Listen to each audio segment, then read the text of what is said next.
Testing one, two, three.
Good morning, Sister Linda.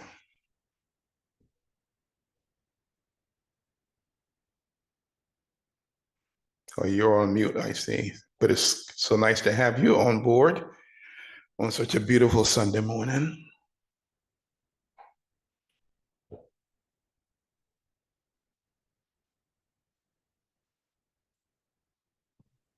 Salam alaikum. Sorry.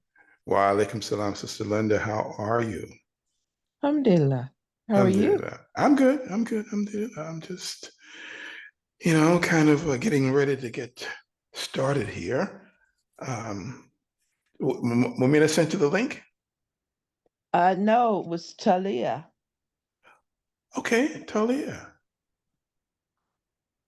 Okay. And I actually remembered. I want to say I think there was one sent before, but Sunday mornings are my mornings to after prayer, and I get to rest. Okay, I understand. I understand. That's just so nice to be able to relax. How's the weather there?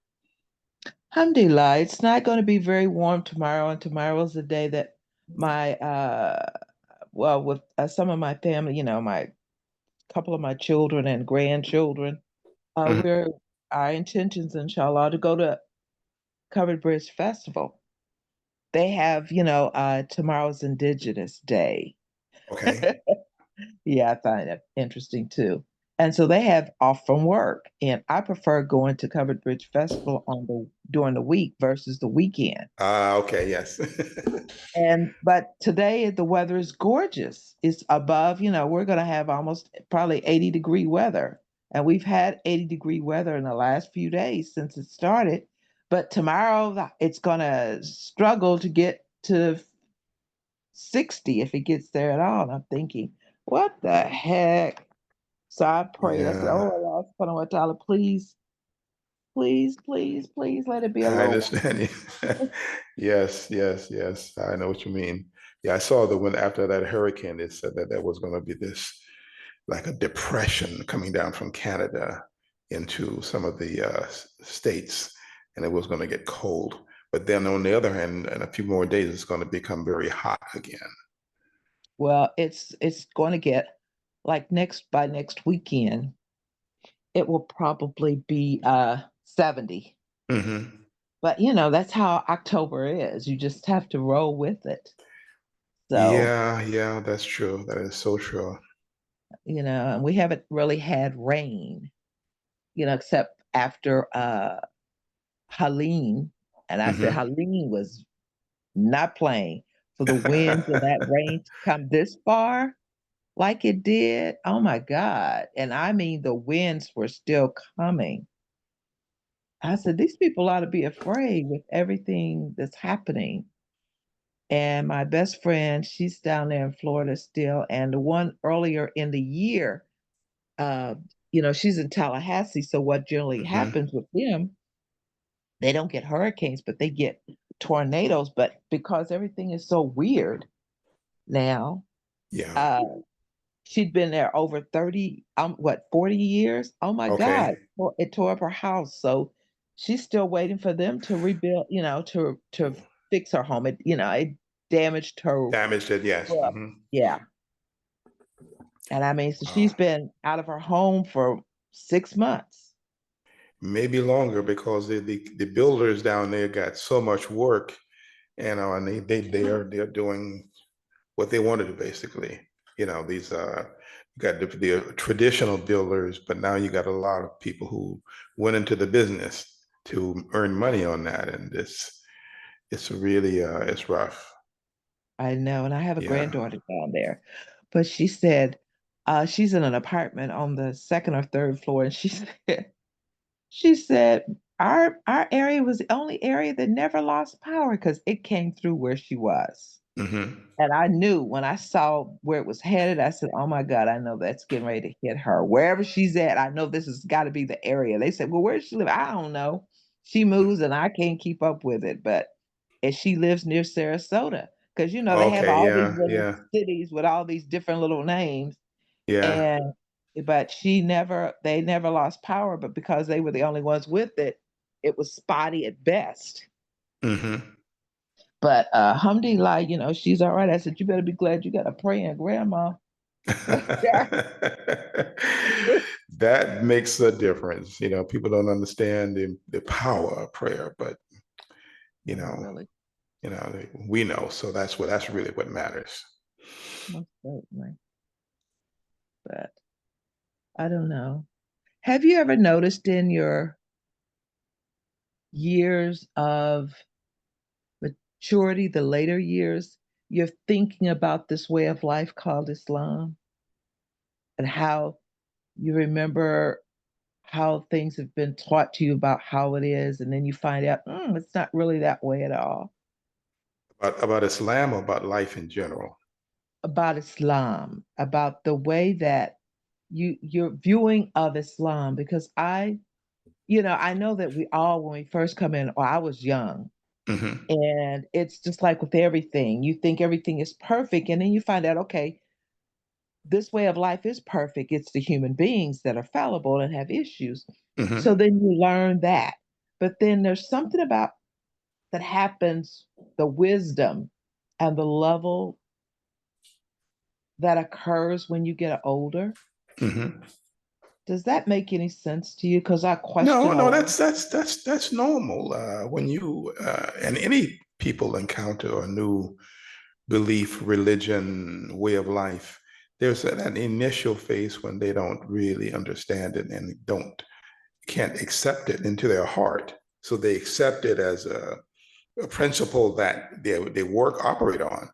so they try to eat and they try to do, even pray, but their prayers are not, of any depth. They're just prayers because of a routine.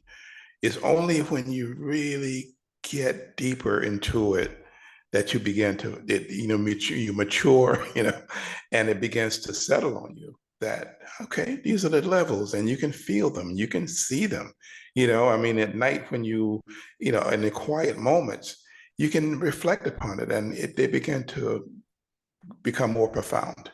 So the religion takes on a new life. It's not like, just going about life and just bopping around with it. It's like, okay, when you want something, you pray for it, and you pray with a certain level of belief and certainty that that prayer is going to be accepted.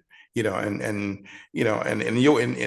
be able to realize it. It's not going to be like it's going to be so forever, that it's going to take time, unless you're going, I mean, of course, you're asking for $1 million or something that, a physical nature that, may not manifest like that. But other things happen. I mean, they happen, people come into your life that you didn't expect, and they bring with us a certain light, a certain nur that, allows a certain amount of, growth and maturity, to happen. And that's what I see now. I mean, I could be totally wrong with it, but in my years, I've grown with the religion and I've become more You have religious. what's really important Hmm. and what's really not. Hmm. Even the rituals, they're rituals, but you Yes. have to understand the purpose. Because if you can't feel it, if you can't really understand it, then they're just what they are, rituals, just following. But rituals, if you believe in it to the point where even though it says do this, I mean, like fasting or something, you do it and you just follow the directions. But as you go with it and you're doing it with the intent that light comes to you, then Right, it'll that begin to light of descend. understanding. Yeah, yeah. And Yeah. then you begin to understand the rationale behind prayer or fasting. Like Mhm. fasting is not just something for Ramadan is a time that is decreed. But then fasting is something that is like a daily thing almost, not every day, but a regular, that you Mhm. do it often enough that you can get the health benefits from it. You can get the And quietness, right. there's just a lot of um, profoundness in things that we just begin to overlook because, we're kind of going about life in just casual manner.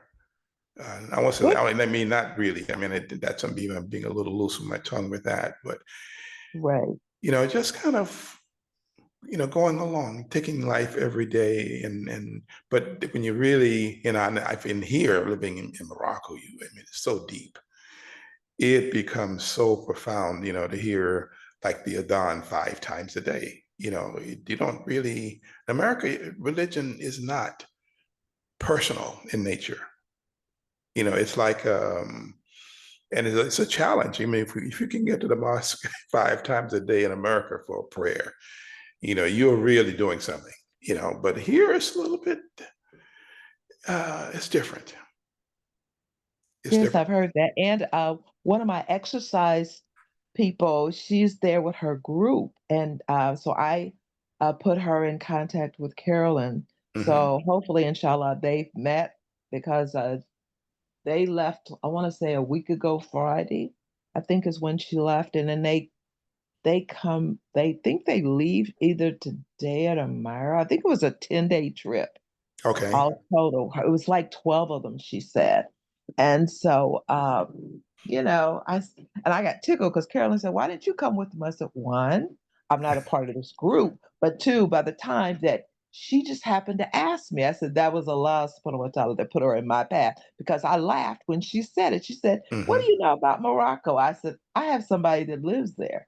And she said, "Really?" Yes. And so they hit it off and I laughed. Hmm. because her and Carolyn, they talked for like 3 hours. Uh, the very first time they ever talked, I said, "Yep, that's how we are." And at least, they'll have someone there that makes it more unique. And, More unique, yes, yes, yeah. yes. Make it come Anyway, I alive. see somebody else is on the line. So Yeah, now, let me yeah get started. Since there is one other person, and there people are joining as we go along, but I got a lot of information to present today. So let me, as they say, pray us in. Uh,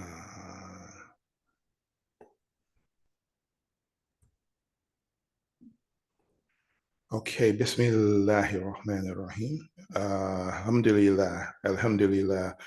All praises are due to Allah, Lord of the worlds, who has blessed us with guidance and wisdom to seek knowledge that benefits us. O Allah, as we gather today with the intention to learn and to share valuable information about nourishing our bodies, minds, souls, we ask for your blessings upon this meeting, that it may be a source of enlightenment and inspiration for all who attend. O Allah, you are the healer, the sustainer. Heal us and sustain us. We seek your help and understanding. What foods and drinks are best for our health? Guide us towards choices that are pure and beneficial. Uh, uh, and in harmony with our bodies, grant us the wisdom to adopt lifestyles that promote wellness and goodness. Amen. me. Amen. Okay, so with that said, today I hope everyone finds this beneficial, because we're going to be talking about how do we heal our bodies through the foods that we eat. How do we heal our bodies through the foods that we eat?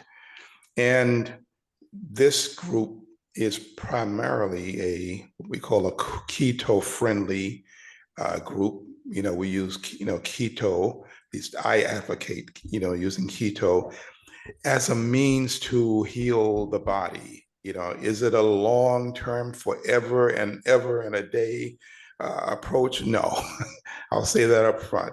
It's a way so we can get healthy and then make the choice of what direction we want to go in. I mean, there's so many approaches out there to living and eating in a good way, whether it be vegetarian or Mediterranean or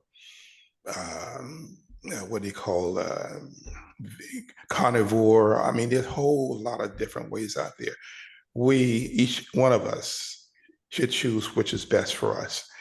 And with that said, we're going to, we'll ask in this meeting, we're going to teach you how to let your food be your medicine. And that was a saying by Hippocrates many, many, many years ago, before the medicine that we know of today became what it is. Hippocrates goes way, way, way back. So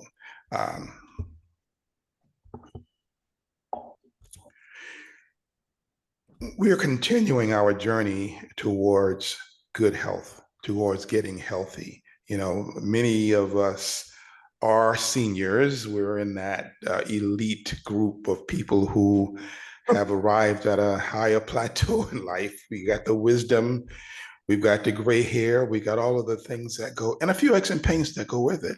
And we got the pills. We got the pills to go with it. So, we are trying to find, I mean, again, this journey is about finding means by which we can return back to where we were, get back some of that health that we had at one point in time.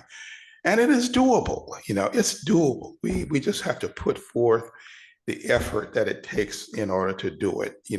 Rome wasn't built in a day. So our bodies weren't the condition that we were in wasn't built in a day. It took many, many, many years in order for us to get to where we are. So now we want to go back and try to get back some of the health that we once had.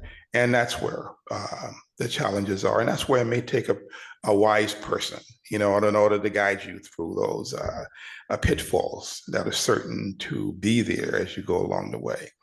So the mission for what we call Back to Health, this group we have here, is to empower each other so that we can take control of our health using natural foods. Take control of our health using natural foods, especially those that will support our health and good health. Okay, a second here, I gotta let these people in.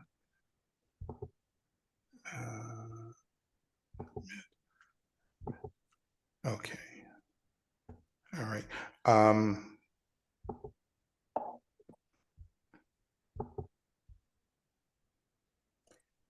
I want to thank the people who last week took part in our Loving Your Lymphatic System Week.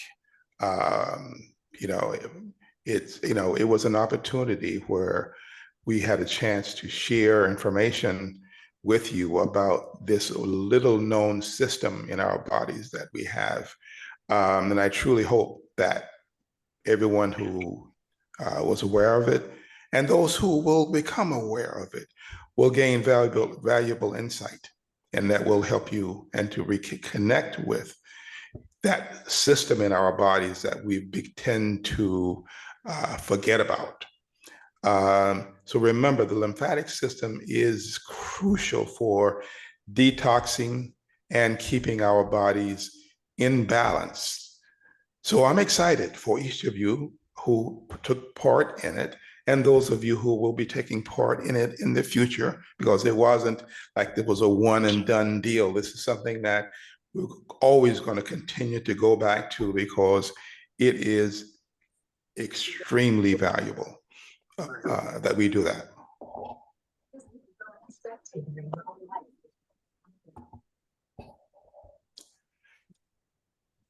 The motivation, part of the motivation for today's talk came from my YouTube relationship with Dr. William Li. He is a very, very powerful doctor. He's not just a doctor who treats patients. He is a researcher who has taken the time to go all over the world and research out foods that he has in the laboratory. Now, this is not something that there is a tradition behind a lot of it, because wherever you go in the world, every country has their traditions about how they use foods. But he's studied in depth foods and their medicinal value and the thing within those foods that will cause health to arrive in the bodies. So this is the motivation. His book is Eat to Beat Disease. If any of you want to know a lot more than what I'm able to share with you today, then definitely go out and get the book. And I just want to see if I can share this little video here. You have to tell me whether you can hear this or not. I don't know whether it comes through on your end or not. Let me just make sure.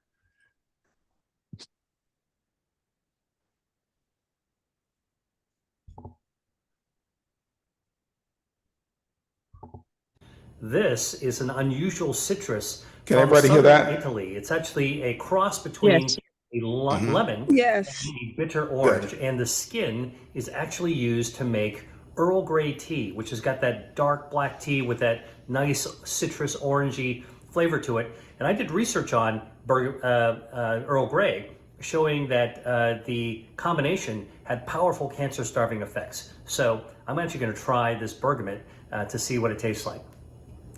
Number 2, let me show you something really unusual I found. Check this out. These are pink strawberries. Pink strawberries, check it out. Now, here it is again. Really unusual. So it's just the opposite of what you think. Normally you get red strawberries with kind of like a little white seed. This is the white strawberry with the pink seed.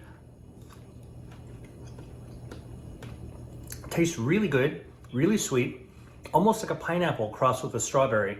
And in fact, that's what they call these, pine berries. It's a hybrid cross between different berries. And what I'm interested in doing is looking at the ellagic acid, how much ellagic acid is found in these pink strawberries. I'm going to show it to you again because it's so unusual. Found these at the market the other day. All right, my third food I'm going to show with you is sprouted pumpkin seeds. Now, pumpkin seeds are actually a traditional food snack, actually in Spain, pepitas, and these are sprouted, and I'm going to show you. Here's what they look like. I'm going to try one. Really good. Good source of dietary fiber.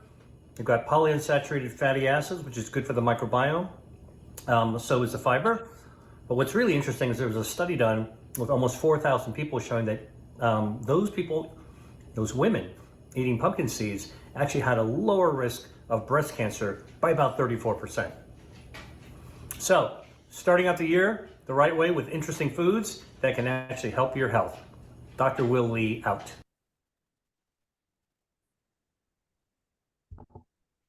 Are you showing us pictures? Yes. Did you see that video? No. I don't see anything. Oh, you didn't see anything. You heard it though, right? No. Did you hear it? Right. No, I just see the chart that say the power of food for healing, and nothing else. I didn't see the strawberries or. Okay. Yeah, we're not seeing the video. Okay. Or should we go on YouTube?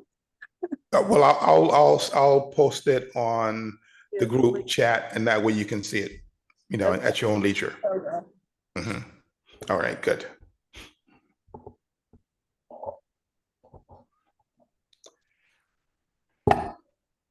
Okay, something showing up there. Okay.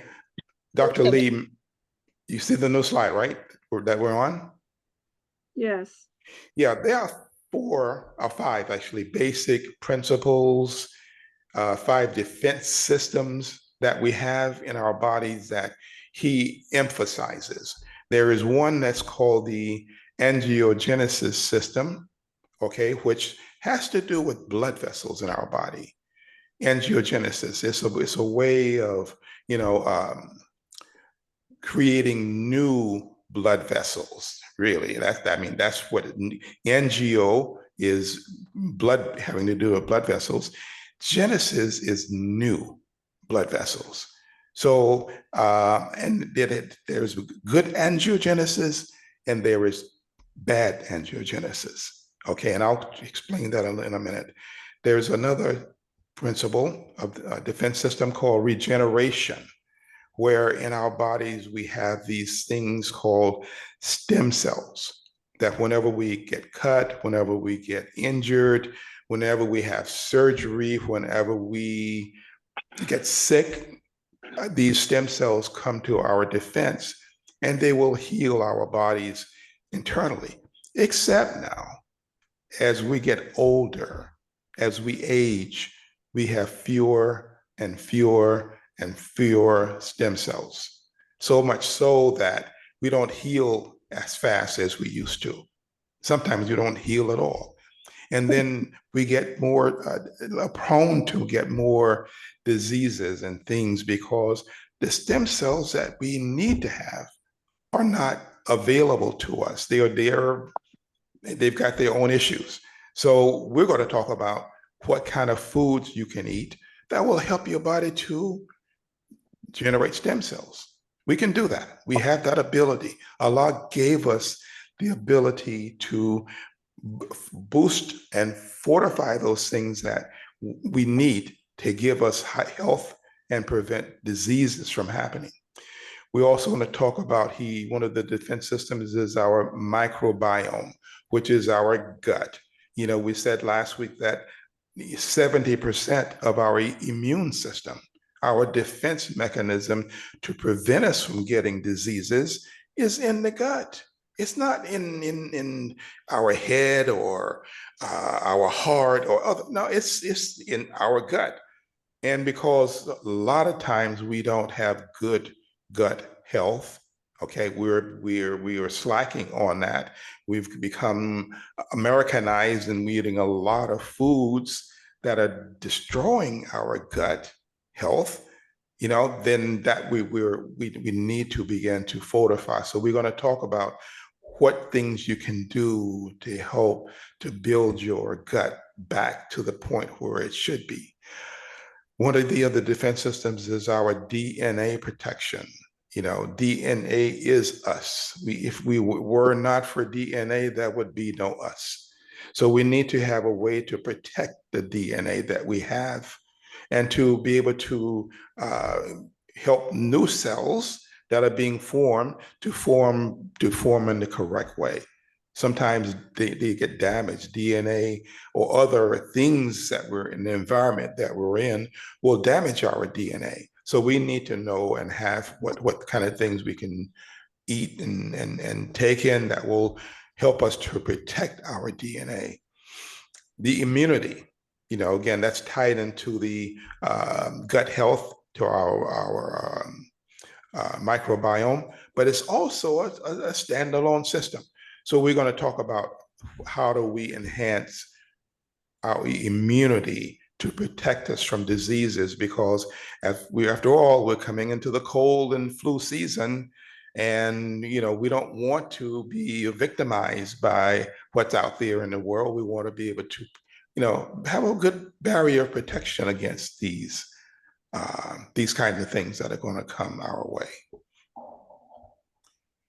Okay, the first one, angiogenesis, is blood vessel health. It's said that we have an astonishing 60,000 miles of blood vessels in our bodies. 60,000 miles of blood vessels. That's totally, incomprehensible. But it says that your blood vessels, okay, if you put them together end to end, will wrap around the earth 2.5 times. So, that's powerful. We got a lot of blood vessels that we got to look after, take care. Allah gave it to us. He gave it to us for a reason. So it's up to us to take care of that and to maintain it and to restore it so that we are in the best of health. So there are foods that you can take in that will prevent diseases from cutting off the blood supply. Will prevent diseases by cutting off the blood supply to tumors. Now, here we go. Cutting off the blood supply to tumors. Tumors cannot exist in your body if they did not have a blood supply. I'm going to repeat that. A tumor, a breast tumor, a liver tumor, or a tumor of the prostate, a tumor of any size or type or kind cannot exist in your body if it does not have a blood supply. Okay, so what do you do if you eat mushrooms or drink green tea, do both. They're cheap. Or they say some soy products can help regulate angiogenesis. I'm of a different soy philosophy, but if Dr. Lee says it, then he must have researched it and he has the data to support it. So these things will help your body, if you have them, they are on board, will help your body to prevent your blood vessels from going into the tumors and giving them life. If they did not have life, they would not live, they would die. It's estimated that every day of the week that we have tumors being formed in our body, and our body's immune system, our defense mechanism, is able to wipe them out. Okay, because they don't have the blood supply. But once they get that blood supply, then we're behind the 8 ball. You got to run to catch up with that. And some of us don't do it.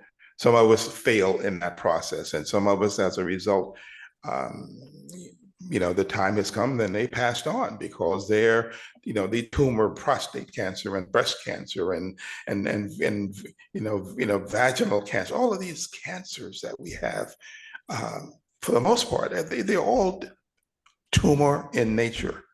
I'm not talking about lymphoma and leukemia and all of those diseases of the blood system. Those are different kind for the most part. But even they have origins that can be attacked and treated if we are doing things on a regular basis. You got to this is life here. And we got to attack it as though we need to do things on a regular basis. That's going to prevent us from coming down with these kinds of things. Regeneration, which is the stem cell growth activation. Our bodies can regenerate and repair itself. It does. It has all along, all of our life, we have been repaired. When we fell and scraped our knee, when we cut our hand, when we, whatever happened, when we got a cold, our body's defense system came to our rescue.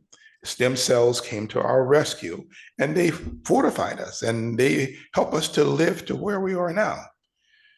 So we are at that stage, as I said before, where we don't have the stem cells like we used to. We are not the person we used to be. Let's face it, okay? So what do we do? What kind of things can you do to help your body to produce stem cells? Well, one of them is eating dark chocolate. I know everybody like that. I mean, you go out and buy some, drink some hot chocolate at night, not with a lot of sugar in it now. I mean, just some hot chocolate with some, maybe some turmeric in it, drop a little turmeric in there, a little of the hot chocolate, some milk or some almond milk or coconut milk, hey, that's a beverage. I mean, but it's healthy. It's going to help your body to produce stem cells. Now, we need a lot of stem cells. We don't need a few stem cells. We need a lot of stem cells. We need stem cells to be waiting on board in case some of the other stem cells, have been recruited and they are not available to do their job like they used to. So dark chocolate is one. Blackberries is another. And as I mentioned before, green tea. You should be drinking a cup of green tea every day of your life. It's cheap. And it has so many value, so many benefits. I drink a cup of green tea in the morning. I started drinking 2 weeks ago, the warm water in the morning first thing. I try to do that before I go to the mosque to pray. And then after I come back, I get the cup of green tea because that's been my ritual for years. So it's excellent in terms of your body's being able to produce stem cells. And that's it. We gotta get the stem cells back to working like they're supposed to. Does anybody have any questions so far? Or anything to comment on? Assalamu alaikum. Wa alaikum salam. This is Jamila Sali. Good morning, everybody. I just wanted to remind everyone that this is National Breast Cancer Month and that you should warn your brothers and your sisters, because men get breast cancer too, to examine themselves and to remind each other to check every month, get a buddy, and just be cautious and check yourself.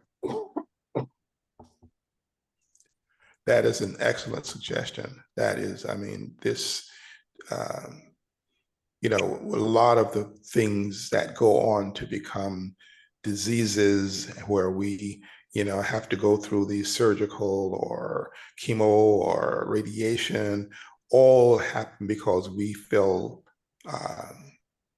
asleep on the job. And they kind of came in and recruited each other, recruited cells like them, or converted cells, into those kind of cells, because their whole goal in life is they want to, their goal is to take over your body. And, you know, I mean, that's their goal, to take over your body. So if you do it, catch it early screening, early evaluation, you will stand a better chance of being able to live a good life without having all of the other interventions that are given by the medical establishment. I have a totally different philosophy, but let me tell you, I did have prostate cancer. I'm a 25, 30-year survivor because I did it early. You know, when I had, you know, because I worked in a lab, I had the foresight, you know, to like see things and do things that I thought I knew were important. So I caught my prostate cancer, you know, as it started going up. So I was able to get the intervention that I needed. So alhamdulillah, Allah blessed me in that sense.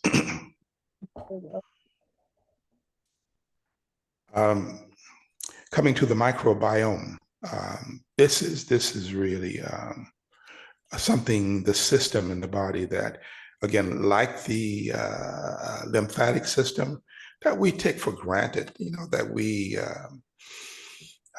don't eat the right stuff.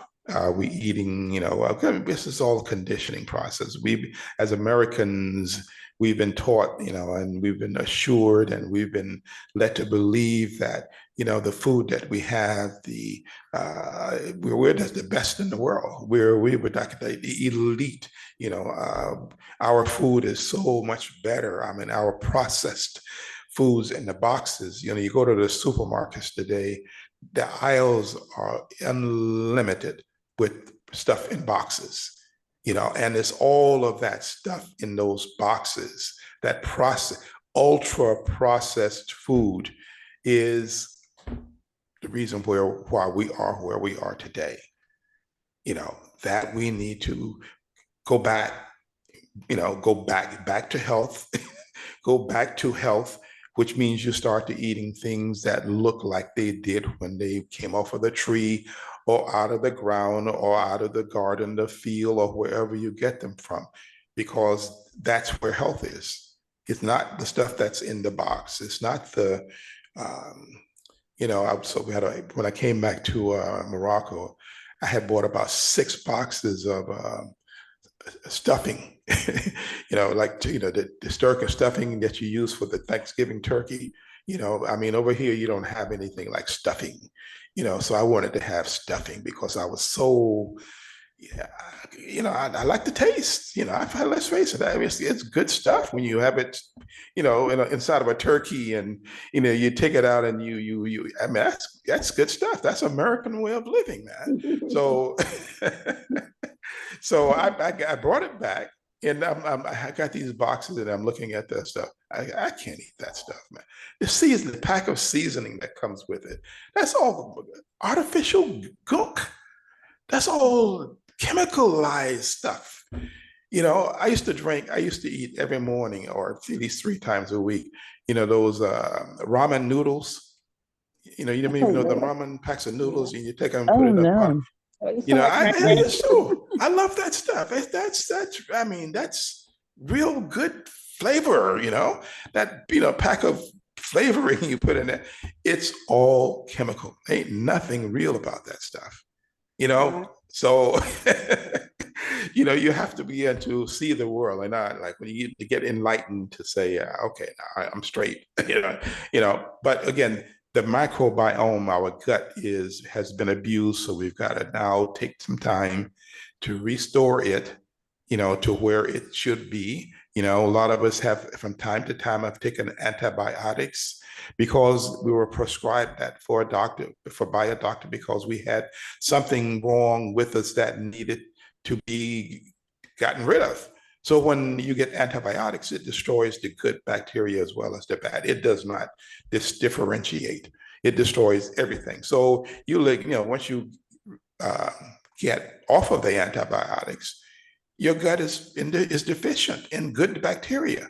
So a lot of times the bad bacteria will outgrow the good bacteria. So you walk around living a life thinking that you're, you know, good down there, and you aren't quite where you're supposed to be at. So you get these growling stomachs when you're eating. You get indigestion in your colon. You don't go to the bathroom as regular as you used to, and then when you do, it comes out. I don't know how to describe this, but it doesn't smell as nice as it used to. It should be. It's kind of like, wait a minute. It's all because what's going on inside of your body is out of balance, and we've got to begin to rebalance it. And what I'm going to say to you, tell you today are the things that you have to or should do in order to get it back in balance. Now, there are some yogurts, the Greek yogurts that will give you good bacteria, healthy bacteria for your gut. When you eat it, not the stuff with the sugar, not the stuff with all of the fruit in it, not the stuff that is the lemon, the vanilla, and all of the stuff that's high in sugar. No, get some plain yogurt, and if you want to sweeten it up, use one of the approved sweeteners that I'll tell you about, maybe not today, but there are some things that you can do to it to make it better, taste better. I definitely suggest when you take yogurt, you put some chia seeds in it, mix it up real good, because the chia is going to give you the fiber that you need. There are bacteria in your colon that are looking for that fiber, so that that's what they eat. That's what they eat on, is the fiber. And if you are eating a diet that is deficient in fiber, deficient in fermented foods, like, they say kimchi. I've never been able to eat a lot of kimchi and natto, but I make my own sauerkraut. I have a jar in the refrigerator now. When I got to make up another batch next week, probably, because I'm running low on that. But you got to put fermented foods into your body, because those will help to restore your bacteria to where it should be at. They say that it takes about 21 days to rebuild, or for all of the cells in your colon to turn over and for it to become back to life again. And, but for us, many of us, it might take a little bit longer, because we've got some, call it dysbiosis things going on down in our colon, and we got to heal that. We got to allow it to heal itself so we can get back to where we need to be at. Then the DNA protection that we need. Our DNA is being damaged every day by the sun, by the food we're eating, by the water that we're drinking, by the air we're breathing. So all of these things, are hurting us. So we need to do things. Again, blueberries is one of the things we can eat that will help to protect our DNA. There are a lot of nuts out there that we can eat. The almonds, the walnuts, the what's the other one? Macadamia nuts, and the other one, I can't. Brazil nuts? Brazil nuts, yes. Yeah. Brazil nuts, yeah. These are the things we need to be taking in, and the leafy greens. The leafy greens, these things are loaded with antioxidants. And antioxidants are the opposite of things that oxidize our bodies. Does anyone know what another word for oxidation? If you put a piece of metal out in the rain, what's going to happen to it? It's going to get rusty. It's going to get rusty. And rusty is oxidation. So our bodies internally can oxidize too. We can get rusted, and they won't be rust as we know rust, but we can age in our bodies, and we are. We are. Our bodies are aging. When you look at cadavers, that have been And I'm not saying that have been dead for a long time, but the ones that are, people that passed away and they do postmortems on them that I've seen, they have a yellowish look to things inside, not the fat, but I'm just saying the bones and the structure, and it just looks aged. It looks dark. I mean, everything looks different because we're taking in a lot of things in our bodies that are oxidizing us. So we need to have things on board that are antioxidant that will help to protect some of the oxidation that's going on. And when we get to really get good at it, then we are going to be,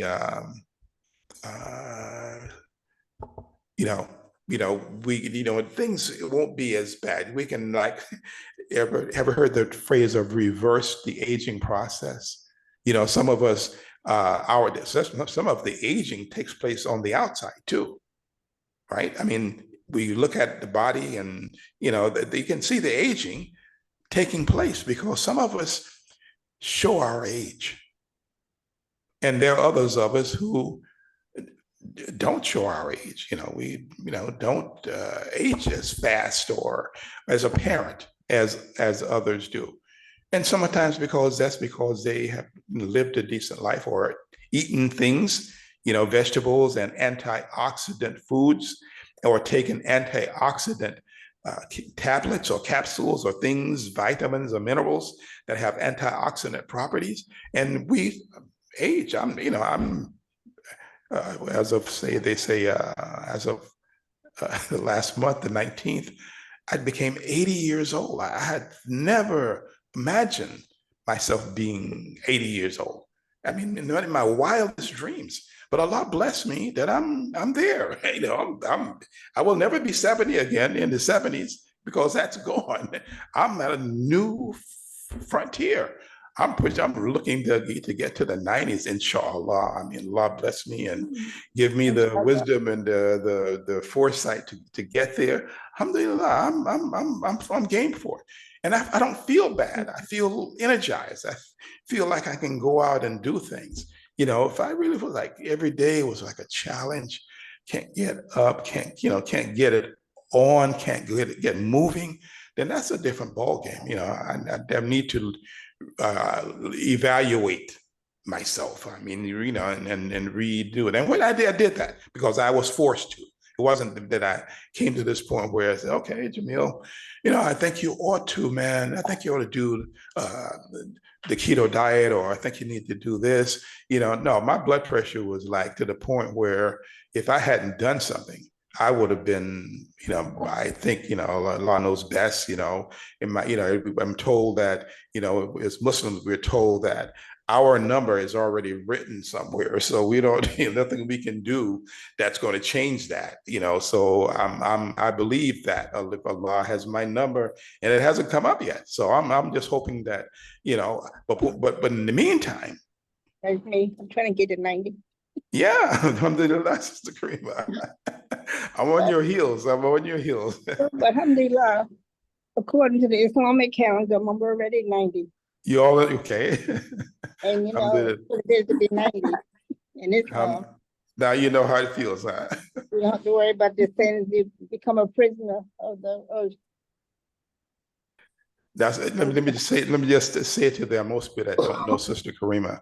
Sister Karima is my I've been friends for like over 50 years. We go way, way, way, way back when we were like younger, and she's one of the people who never age. She doesn't she doesn't look her age.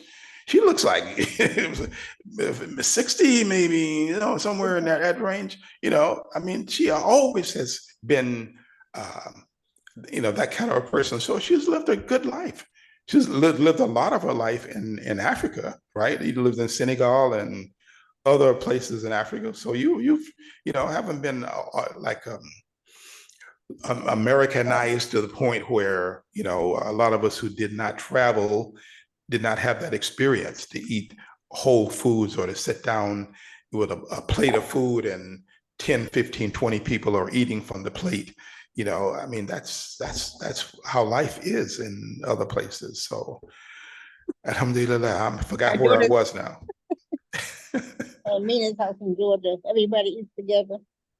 The neighbors, friends, everybody who drops in. Alhamdulillah, Can you repeat that? No, I listening to you, Jamil, especially you talking about this stuff, and I said, alhamdulillah for my mother.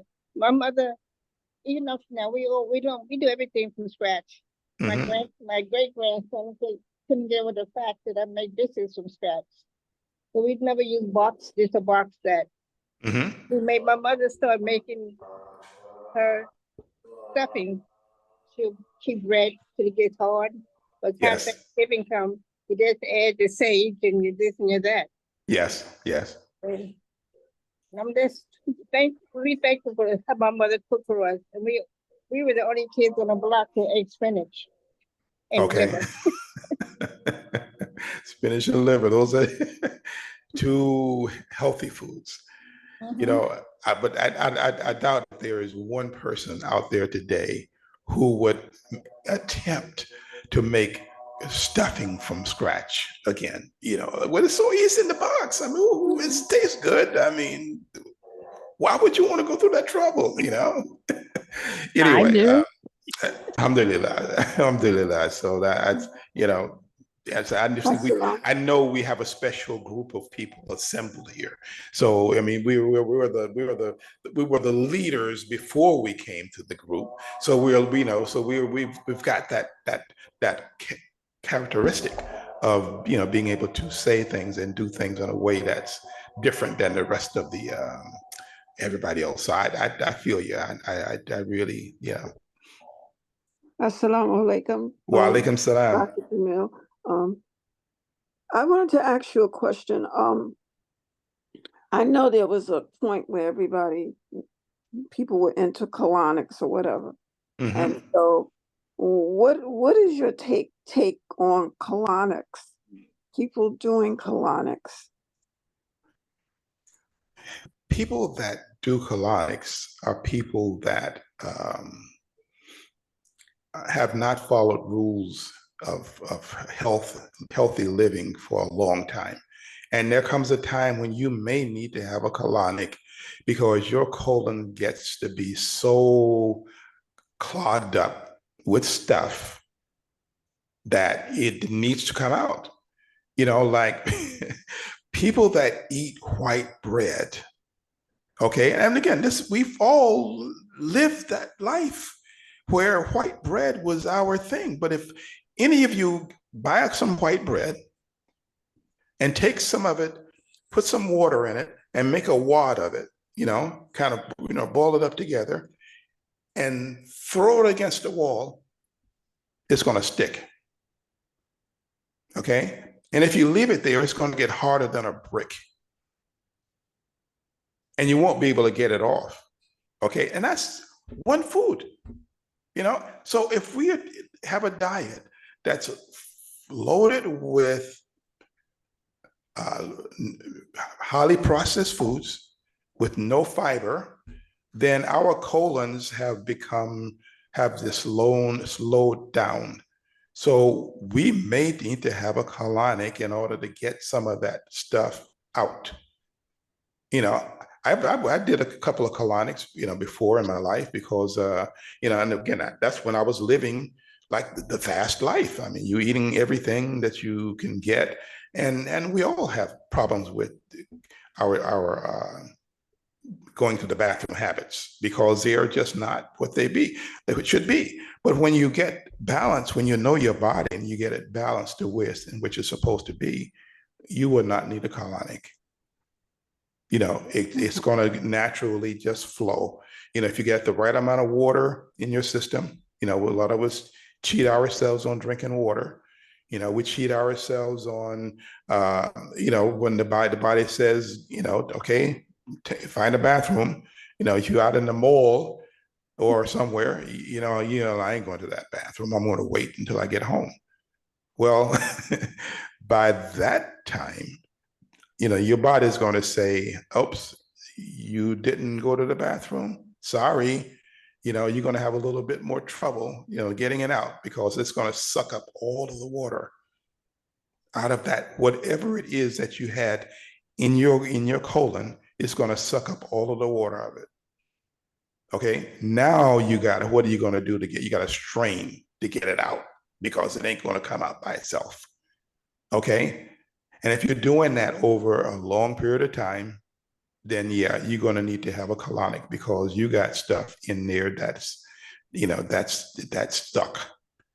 And a colonic is just that way of using water to remove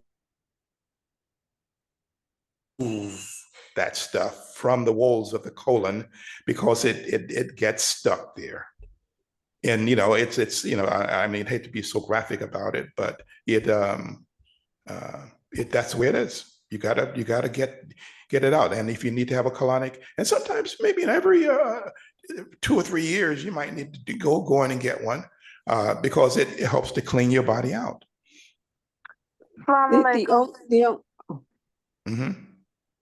This is Sister Latifah. Yes, Sister Latifah. I was just really curious. That's why I got my hand up. It's under my maiden name, Leslie. But I was just curious. Explain to me what is a colonic, and how go about using a colonic. Well, colonics are hard to do at home.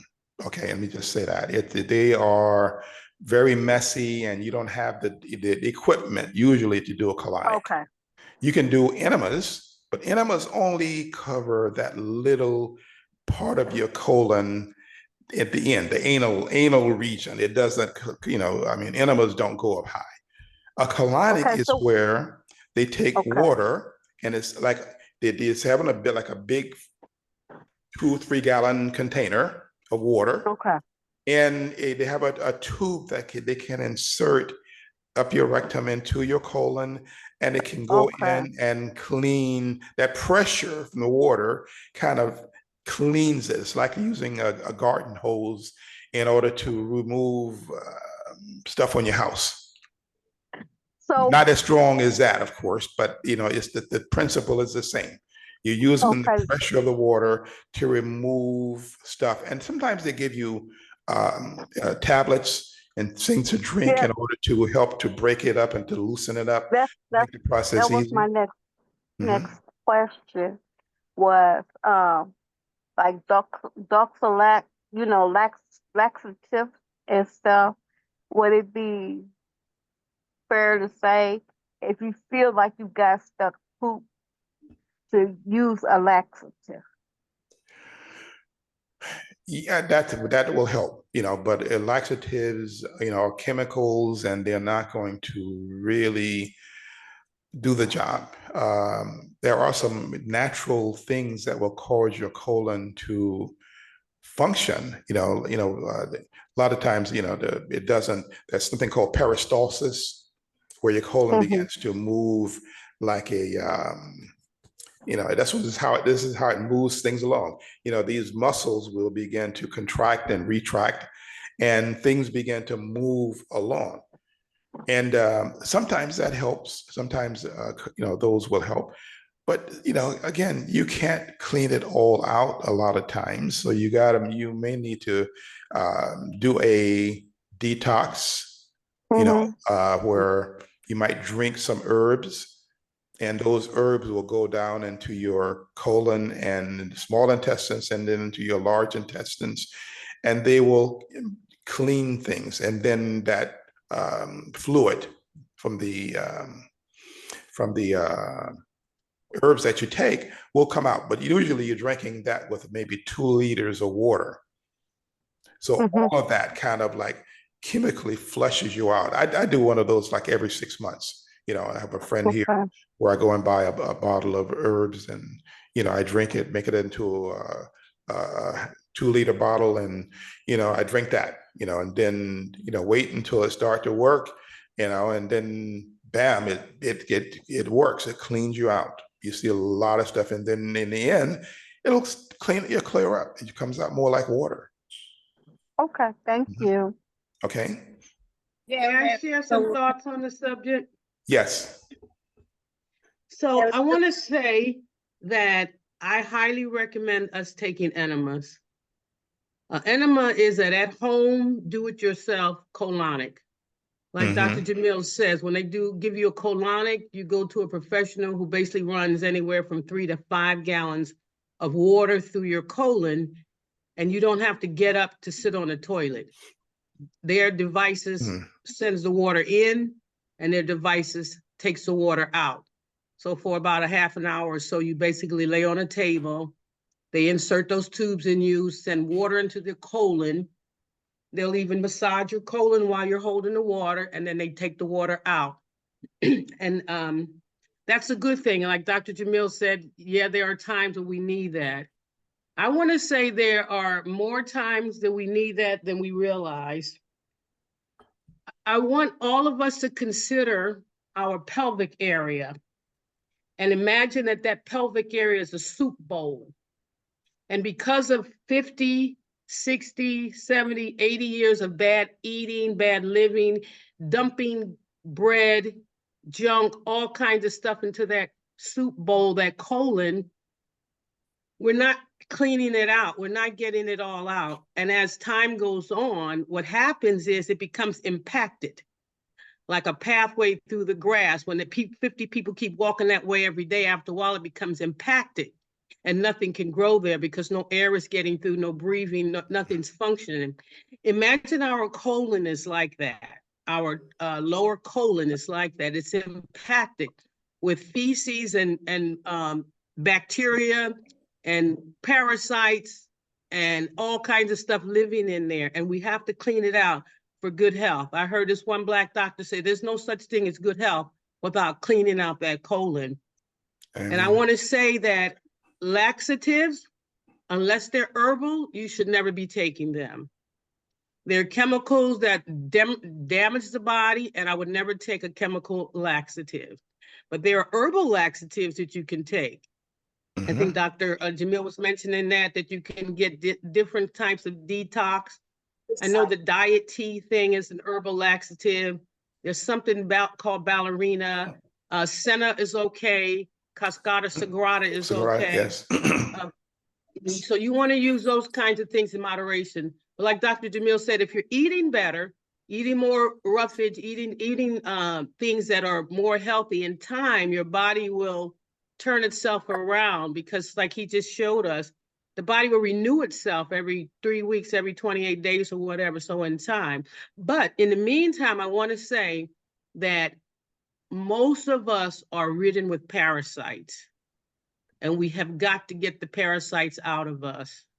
And I want to say to you all that I've been taking a coffee enema for several months now, and I'm down 40 pounds. And I'm confident that being down 40 pounds is mostly due to the coffee enemas, although I've been following the intermittent fasting based off Dr. Jamil's suggestions, trying to do more keto and all of that. But I'm down 40 pounds, and I believe the reason why is because almost all of us have a fat gut. Even skinny people have fat guts. And if you have a fat gut, like most of us, struggling to get that belly fat off, it's because we have a fatty liver. And the way to address fatty liver is through a colon, through enema. Yeah, we can do certain things orally, but imagine your house is dirty. You have to deal with it through the front door, and you have to deal with it through the back door. And so taking an enema is dealing with it through the back door. So I've been taking enemas, coffee enemas, because parasites hate coffee. They sure do. Parasites hate coffee. And if you take a coffee enema, the parasites that are in your liver, that are keeping your liver from functioning optimally, which makes it difficult for us to lose weight, taking a coffee enema will agitate and get rid of those parasites. So I highly recommend taking an enema as regular as you feel it. If you feel the need to take a laxative, take an enema instead. Also, an enema, if your child has a fever, give them an enema. Do not give them Tylenol and things like that. Because the fever is there to help the body, but the body is overloaded with toxins when they have a fever. So the best thing to do is just give them an enema, and you'll be surprised how things will calm down. Also, before you go visit your doctor, take an enema. because pressure is a lot of times what causes the blood pressure to be high. And when you take an enema, not only does it clean the colon, but it lowers all that pressure. So I highly recommend you taking an enema before you go see your doctor to see if it helps with your blood pressure. I highly recommend it if you feel like you need an enema. I highly recommend it if you're struggling to lose weight. And if your doctor says your liver is not functioning optimally, which is most of us, our kidneys and livers are not functioning optimally, I recommend you take a coffee enema from time to time. Thank you. Thank you so much for that. That was really on time, so let's move on. We got a lot of territory to cover today. Let me get this out of the way here. And the immunity, again, we talked about immunity last week and how important it is and where it comes from. But these are the things: mushrooms, garlic, ginger. These are all immune boosting foods. And we need to make them a regular part of our diet so that we can begin to strengthen our immune system. Immune system helps, like this other piece up here, fighting and preventing cancer. That's your immune system. That's that first barrier of protection where, cells are at a very small size. These cancer cells have to recruit other cells to come to join them so that they can begin to grow. But if your immune system is working, it can handle all of it. It handles all of that stuff. Every day of your life, your immune system is protecting you against things like that. So, again, this angiogenesis, anti-angiogenesis food. Angiogenesis is that process of forming new blood supply, and tumors need to have a blood supply in order for them to grow. If they didn't have it, as I said before, they would not grow. So there are foods that are anti-blood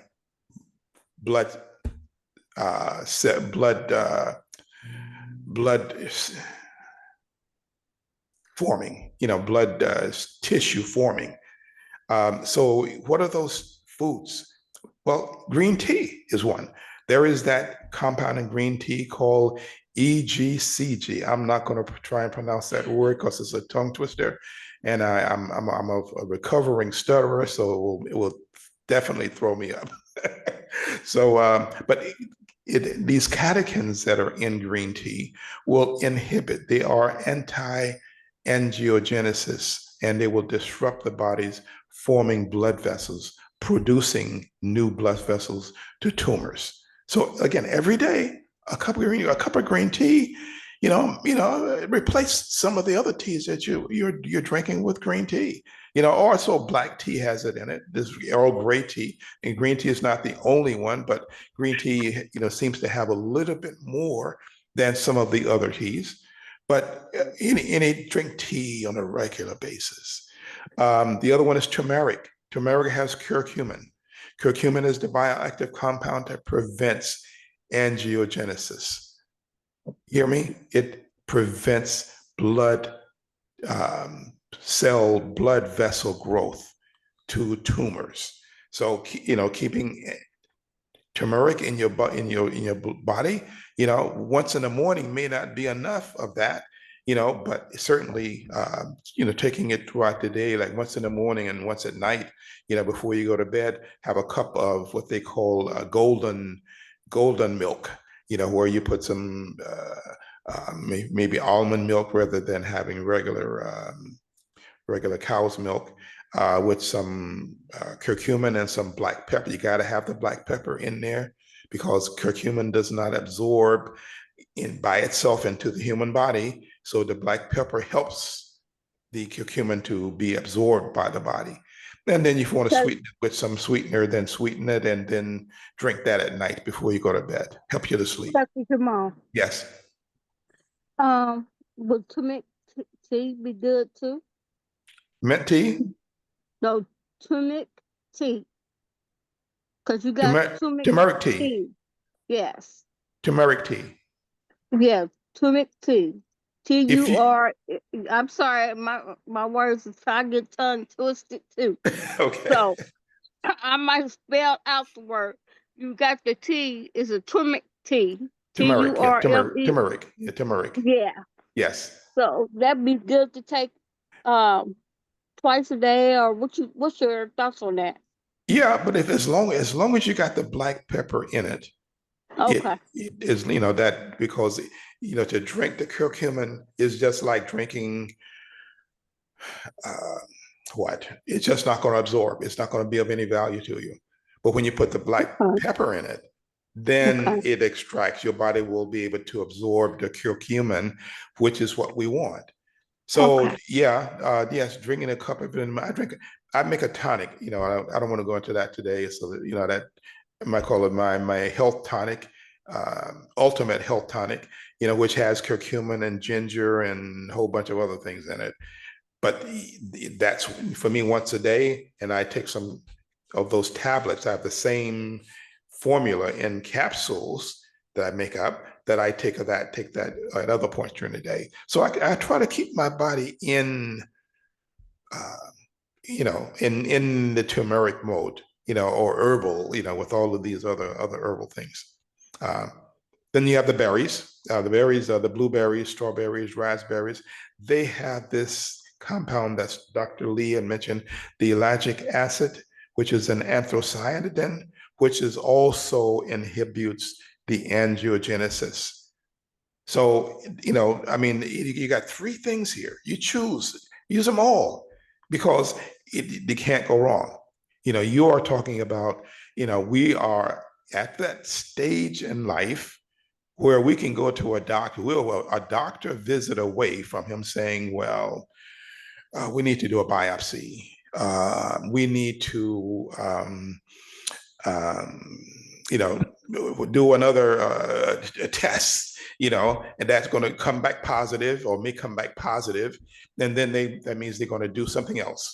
Well, they're going to send you to my other doctor, and he's going to take over, and he's going to recommend. Well, I think you know the deal. I mean, we all go through that, but we'll say one or two doctor visits away from that happening. But if we're doing this, if we're doing these things, we're putting time in between that day when we may have to go to the doctor and they say, well, this is happening. God forbid, Allah knows best, but I'm just trying. I don't want to scare you, but I want to enlighten you. I want you to make you aware that, where is he here? Yeah, I want to make you aware that we gotta do things, friends. We can't just sit and wait until we go to the doctor. Some people say, well, I go to the doctor once a year and he checks me out, and then he tells me, once a year. I mean, once a year to the doctor, and anything can happen in a year's time. Anything. I mean, 6 months is really a long time, And if you're not doing anything, if you're not following any type of guidance or wisdom or formulas or old wives' tales or whatever, you kind of, we're in a new era now. We are living in a new era. Have you folks seen what's going on with the weather? You think it's like it used to be? Ain't nothing like it used to be. So we gotta change our thoughts processes because we gotta get ready for the times. There are people out there that are planning. I mean, Allah plans. And man plans, but Allah is the best of planners. But we gotta get on Allah's page. We gotta join. The right way to go with this. What foods what's in food? Some other foods that will stimulate your body's ability to repair itself. Okay. It's in the food. Okay. Your body's ability to repair itself is in the food. So the extra virgin olive oil has in it ingredients that will help your body to repair itself.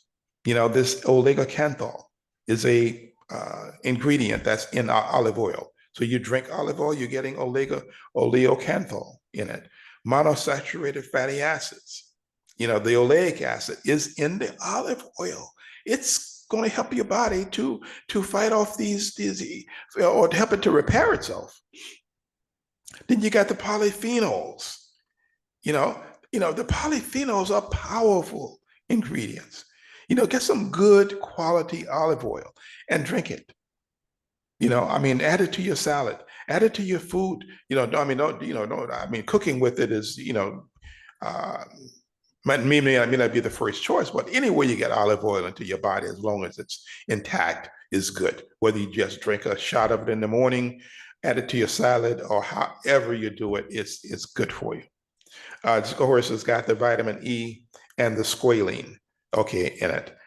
Anybody remember years back, you know, most of you are in the age group where it would have been, you would have remembered it, but there was a MLM, multi-level marketing group, that was out there selling shark liver oil as squalene for cancer and prevention of all kinds of diseases. Anybody remember that? I do remember that briefly, you Yeah. know, but it was there, but then you didn't see it for a long time. Yeah, they kind of came out and they kind of it didn't last, you know, because I guess they didn't hype it enough. But let me tell you this, my friends, this squalene is a powerful thing. It's not just a piece of fly-by-night thing. You know, it is the real deal. Now, whether these people were selling it from the shark liver, was real or not, these gel caps and that stuff, whether that was real or not, I don't know.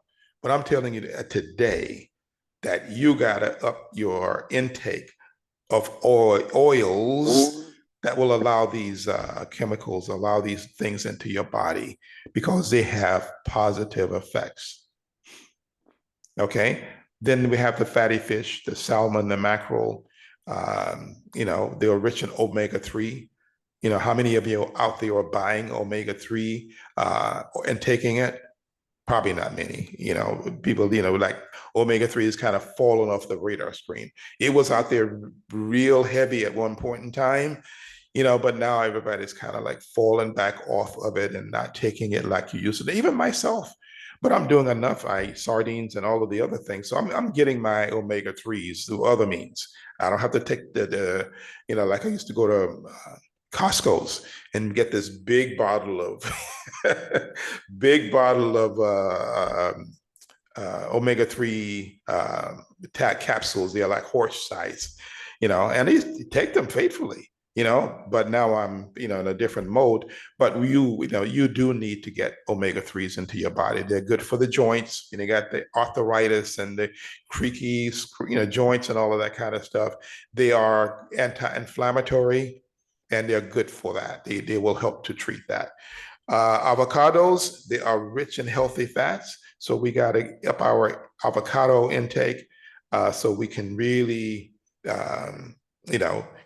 get that part of it, because it's, again, avocados is a fruit and it's a very inexpensive one, you know, and it's loaded with chemicals and healthful things that you can take in. It's got helps in the production of collagen, you know, and people say that you cannot grow back your cartilage in your joints once you lose it to arthritis.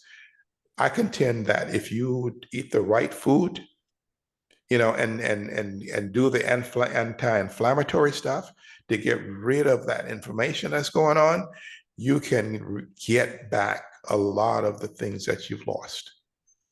You know, you can do that. On here. Here are some things that, again, the gut microbiome that, you know, I'm repeating this. This is like the second or the third time I'm going over this. But again, the fermented foods, the sauerkraut, the kimchi, natto, all of that, make it a part of your diet. prebiotic vegetables, the garlic, the onion, greens, the spinach, and all of those healthy things should be a regular part of your diet. Bone broth contains glutamine. I make up a pot of bone broth every like 3 or 4 months, and I take it and I freeze it and I put it in the freezer. So whenever I like once or twice a week, I'm taking out a jar of bone broth and I'm drinking that. Go to the butcher, buy you some bones, okay? Beef bones I prefer, than chicken bones, and because it takes too many chicken bones to get enough in there. And of course, chicken has got a lot of other stuff in them, but everything does for that matter. But try some good organic bones and take any kind of vegetables you got in your refrigerator and throw it in the pot with it. Any things that's been in there for a while, it's about to go bad, just take it out and wash it off and throw it in the pot. Little parsley, cilantro, collard greens, whatever, cabbage, anything, throw it in the pot and cook it for like 3 or 4 or 5 or 6 hours, and just let all of that rich gelatin, come out of the bones, so when you're eating it, you're eating cartilage, that gelatin, that collagen, that your body needs that stuff. You're probably not getting it any other way. So that's helpful. And it also supports the gut ability to be able to repair itself. And I'm harping on that over and over and over, that we've got to repair our guts, because it's crucial to our health and our ability to fight off colds and flus that we're becoming to come into. Okay. The health benefits of pomegranates. I'm not going to go through all of this. These slides will be available to you after the meeting. But pomegranate is one of the unsung heroes, because it has in it a couple of things. The elagitannins that are in there that are bioactive, that helps the body to be anti-inflammatory and antioxidant. Then you have this thing called some phenols in there that will help your body to produce or to feed this Akkermansia muciniphila. Akkermansia muciniphila, which is a bacteria that's in your gut that helps to produce that slimy lining in your colon that you need to have, that gives you protection against stuff coming in directly in contact with the cells of your colon. You need to build that up. And the bacteria that you need to do it is this Akkermansia. And you can get that in loads by eating a pomegranate. I eat a pomegranate a day. This is in Morocco. This is pomegranate season. You see truckloads of them out there, and you can go and buy a kilo, 2 or 3 kilos of them. But I would, not a day goes by that I won't have a pomegranate. And I eat it. I eat the whole thing, not as that white part in it. I don't eat, but all of those seeds inside of it, that's the real stuff. You can they say juice it, but I'm not a juicing person. I don't, I eat the whole fruit. I'm a believer in eating it whole rather than drinking the juice. But in this case, if that's the way you can go and do it, by all means. But go to the supermarket and buy some pomegranates. DNA protection and immunity, again, eating the cabbage, or they contain these things called sulforaphanes or an indole 3-carbanols. Those help to produce or promote detoxification and activate DNA repair mechanism that goes on where we're destroying our DNA in our bodies. Well, things are destroying it. The air we breathe, the sun, the water, the food, everything destroys the DNA. So we need to be able to protect ourselves from those things.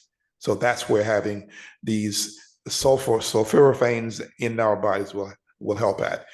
Berries, again, have the anthocyanidins and the ellagic acid. Again, repeating, do that. Vitamin C or citrus fruit, the vitamin C and the flavonoids are very, very important to have. I think Sister Mama Busa, no, Sister Mamjara last week, when I said vitamin C or taking fruit, she said, "What, can diabetics take fruit?" Well, I mean, it's 6 of one, half a dozen of the other. And then Sister Karima came behind and asked, "Well, I can eat a tangerine." Yes, you can eat tangerines. You can eat a tangerine a day because they're small little things, and the amount of sugar you're going to get from that is not going to be overwhelming. But if you're eating juicing oranges, then I don't advise. I say if you're going to eat an orange, eat the whole thing except for the peel. Try to leave some of that white stuff on it, because the white stuff on it has the it'll come to me in a minute, but it has good stuff in it. Cinnamon has cinnamon.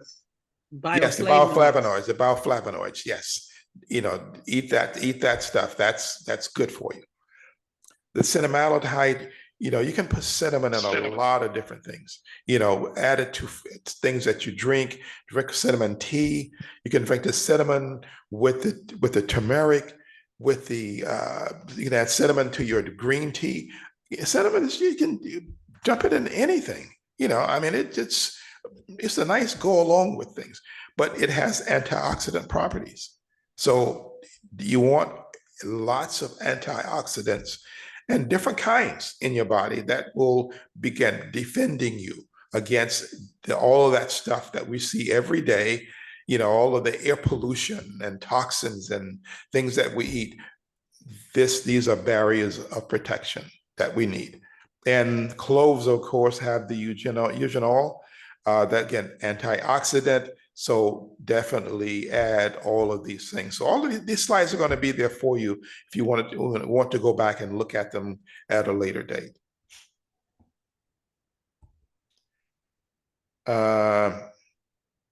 We have the condiments for health.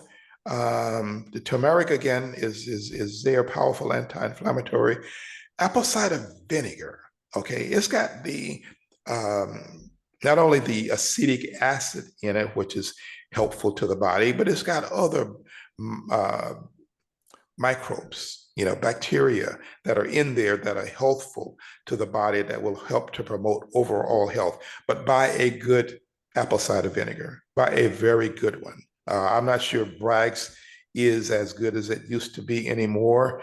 I'm told that it's not, but you be the choice, you be the judge.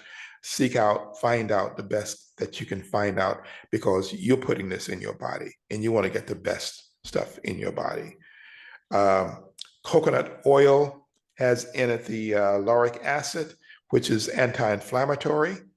Again, anti-inflammatory and antimicrobial. Okay, antimicrobial. So these are things we all need. And the MCT, the medium chain triglycerides, are very, very, very helpful and important to have, because they promote healing and getting energy into the cells so that they can repair themselves. And it also allows us to get into that thing called ketosis, which is your body being able to burn ketones, or burn fat and produce ketones. Ketosis is the body's ability to burn fat and then produce ketones. And the ketones are the medicines that we need. They will help to do a lot of different things, and I think I'm going to come to that. Let's talk a little bit about keto today. There are meals that we can have that are keto healing meals. They are not just eating scrambled eggs and bacon and stuff. We're talking about adding to it healthy things, the avocado. And I told you about the benefits of the avocado. The eggs are scrambled with turmeric. You add some turmeric to your scrambled eggs, you add some black pepper, to that, you got a powerful medicine. You're not just eating eggs and what's in the eggs, the value of the eggs. You're getting the plus from it. The grilled salmon for lunch, you're getting, have that with some broccoli and some olive oil dressing. I told you about the olive oil. You're getting all of those oligocanthols and all of those beneficial oils in the olive oil.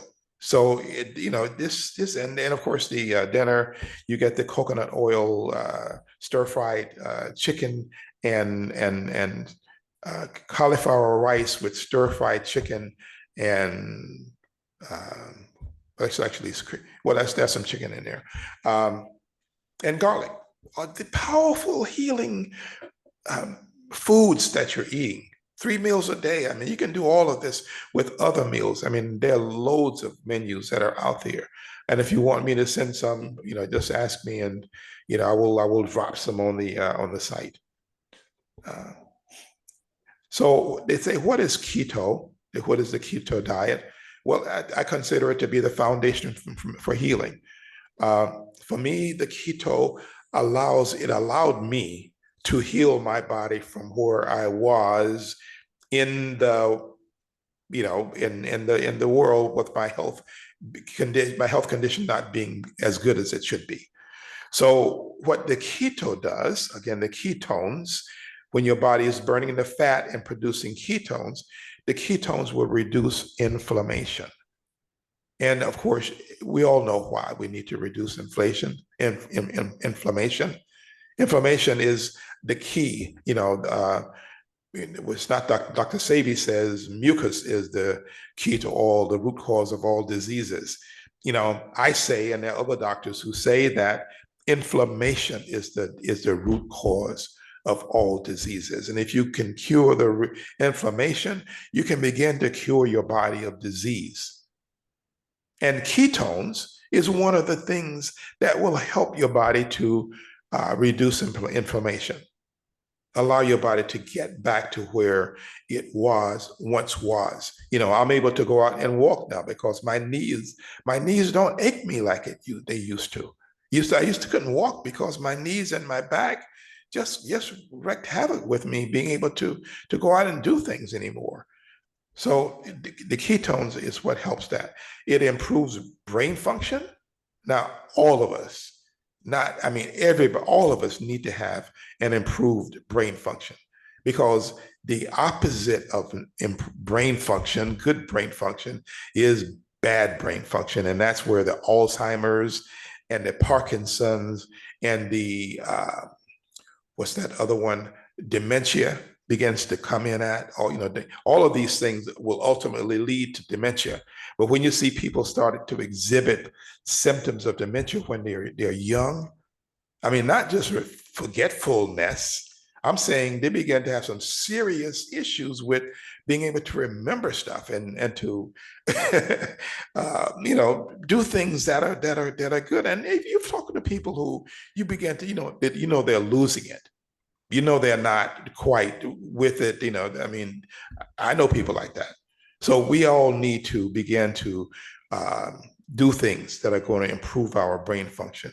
And of course, the ultimate benefit that I found, I didn't do it for weight loss. I thought I looked pretty good. I didn't know I was overweight and all of that stuff. I never asked myself either. But I lost 40 pounds. I've lost, down from 220 to 180. And I'm able to do things. I'm not strapped by being able to, not move and get around and do things like I used to. I'm in good shape right now. I'm getting better. I'm not, but I'm doing better. Improve insulin sensitivity. I'm not going to go there on insulin, because we all know that we all, if you've lived 30, 40, 50 years of eating unlimited carbs at whenever you wanted to eat them, any time of day or night we wanted to eat some carbohydrates, potato chips, cookies, pies, cakes, help me out here, whatever we did. Because there was nobody ever told us that this stuff is not, well, some people might have said, well, watch the cake you eating, watch the sweets, watch this. But we never knew that potato chips and Ritz crackers and soda crackers were bad. We thought this was, have soup, you got to have crackers, right? But that stuff is starch. It's all 100% starch. When it hits your body and even in your mouth, when it hits your mouth, it starts to break down into sugar. It doesn't have to get to your intestines and your stomach to become sugar. It's already being converted into sugar.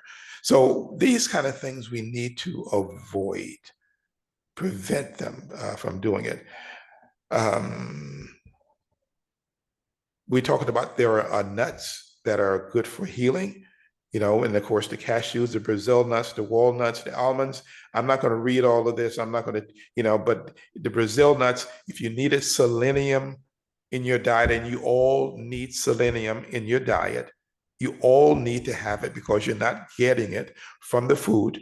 But if you eat 3 Brazil nuts a day, you're getting your daily dose of selenium. We all need it. Enzymes, mechanisms inside of the body need selenium to work. They need magnesium, selenium, and zinc as react. If they can't function properly, if they don't get those reactive mechanisms, reactive elements, these minerals that they need to have. And the mushrooms, I mean, these are unsung heroes. We don't, African Americans tend not to eat a lot of mushrooms. I guess we know where they were grown at. We were told where they were grown at, so I'm not going to eat that stuff. But let me tell you, if you clean them, you buy them, from most places, reputable places, you're getting superfood. You're getting something beyond your health profile that you're going to get, because mushrooms improve your immune system. They prevent cancers. They reduce inflammation. I mean, I can go on and on and on, and because mushrooms are powerful foods. They contain something called, oops, let me go back. I don't know how I shut off things here.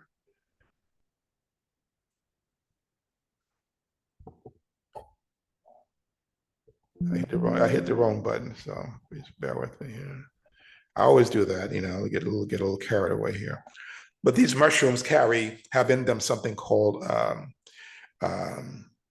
think it's on the next one, beta glucans. And these beta glucans are immune boosting compounds, and we need to have those in our bodies. These are one of the only food. They come in other things, but the mushrooms, you find them in abundance. They are rich in beta glucans. They stimulate the body's immune system by enhancing the activity of the immune cells, such as the macrophages and the natural killer cells, and they help the body to fight off infections. So go out and find a way to add mushrooms to your diet. In the slide here, I show you the reishi mushroom. These are the medicinal. These are considered the medicinal mushrooms. These are not the button ones that you buy in the supermarket. But most supermarkets now, because mushrooms are in such demand, will carry the reishi and this shiitake and the maitake mushrooms as well. So those are the ones that you want to learn to develop a taste for and cook them in your food. There are foods, the meals that you can prepare that have nothing but mushrooms. They kind of look like meat if you cook them right. But again, if you don't do that, then this is the way you need to go. You buy them in the capsulized form or in the powdered form, and just take them as capsules and powders. But you can buy them in combination, or you can buy them individually. You know, the reishi is known for, and again, immune booster and inflammatory fighting. Lion's mane is brain health and cognitive function. So you want your brain to function and get enhanced better, lion's mane. Go out and buy some lion's mane. The chaga, okay, chaga is this is a Russian mushroom. This is, you know, for fighting inflammation, antioxidants, you know, they really tout this for anti-cancer prevention, for cancer prevention. So chaga, you know, you got some issues, you know, you want to have that barrier of protection, you know, buy some chaga mushrooms. The cordyceps, you know, is another type. You can get that from, you know, they're just, you know, the run of the mill. I mean, this is nothing special, but it's a mushroom and it has the beta glucans. It has the properties, so definitely do that. Turkey tail mushrooms, immune health, and they support the gut. And the maitake, blood sugar control and immune function. So here you got some choices to do. If you don't want to do the whole mushrooms, because sometimes you buy them and they sit in the refrigerator and they go bad, and you don't want to do that. So buy them in a form that you can take them in. If they, you know, you don't take one today and it sits on the shelf, then, you know, you can take it next week. You know, these are, you know, buy them in the veggie caps, you know, but they're good for that. Okay. Does anybody have any questions so far? Is anybody tired of listening? Yes. Well, okay. I'm going to shift gears here. You know, so I want to. You know, are there any questions so far on anything that I've said? Any comments, or, you know, because I'm going to shift into a different slant on things here. So everybody, you know, was tie up. What is they saddle up and hold tight here. Okay. Yes, but before you do that, inshallah, can you possibly put some of your, you know, recipes for keto in the group chat? Okay, I would be happy to do that. Jazakallah Definitely. khair. Yes, for sure. I have a question. What about portobello mushrooms? Yes. Yeah, they're more. I mean, they got the beta glucans so in them. So, you know, definitely if they had no other medicinal qualities at all, do that. But they're more of a commercial type. You know, they have good taste and good characteristics. So they, you know, they can cook them with a lot of different, you know, foods and, you know, so they're, you know, really, what do you call it, versatile. But, you know, the other ones I mentioned are more medicinal oriented, but that's definitely portobellos. Yes. Thank you. All right. So healing begins in your plate. Okay. So we're going to eat to live. Okay. We're going to eat to live, and we're going to live to eat. We're going to eat to live and live to eat. This kind of leading me into another mode of discussion. You know, on this slide here also says that food as medicine every day. So eat food as your medicine every day, because it's, I mean, these are prescriptions, you know, they don't have it on, like, they're not on the bottle or anything, but if you get the chemicals that are in here, you won't need a lot of the doctor stuff that you might be taking. You can, but I'm not advising that you throw out your medicine and then jump on all of this without knowing what you're doing. But if you get your body back to where it should be, you will go to your doctor, and one day he is going to tell you you don't need it. And he is going to make the decision for you. Of course, there are those that do love writing prescriptions, and they, you know, will do that anyway. Okay, so we're going to kind of shift here and talk about, this is my transition into it, that at one time in history, there were things that were going on medically with us that we had no knowledge of or any input into, and nobody told us what the hell was going on. You know, the Henrietta Lacks, you know, they took her into Johns Hopkins Hospital in Baltimore and did all kind of stuff on her, you know, and found out that her cells were the most unique cells in the history of the world. Her cells did not die when they treated them, you know, with all kind of stuff that would kill them all. Her cells lived on, and they are still living. Her cells are still alive. They're still using her cells in research. So this, you know, but nobody told her when she went to the hospital. The doctors didn't tell her or anybody what was going on. In Tuskegee, when we were being subjected to experimentation by the doctors by being able to, you know, syphilis was a disease that was there. I'm not going to say that the doctors injected Black folks with syphilis. They didn't need to. The disease was already there. I mean, you know, that you can go out and get syphilis anywhere. I mean, just kind of, you know, it was there. But when they got the syphilis, the doctors didn't treat them. They looked at them. They studied them. They probed them. When they died, they did autopsies on them to find out what happened to their bodies. What did the syphilis do to this person? We didn't know about all of this. Nobody told us. Then this Harriet Washington came along and wrote this book, Medical Apartheid, and pulled the covers off of all of the stuff that was going on for years in prisons, in hospitals, in wherever. They were all experimenting on us wholesale, and nobody told us. And nobody told us about the food we were eating. Nobody warned us until came along Elijah Muhammad, and he wrote a book called How to Eat to Live. And then we found out, oh, there's some things that we need to be aware of.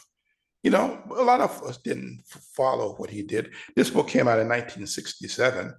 I probably came in contact with the book in the late 70s or 80s, and I read a copy, but I wasn't impressed with the book at the time, you know. But when you really go back now, and I'm losing a different set of eyes and a set of, you know, brains, you know, to analyze things. When you go back and study the book, what he said in the book, there's a lot of value in what he said.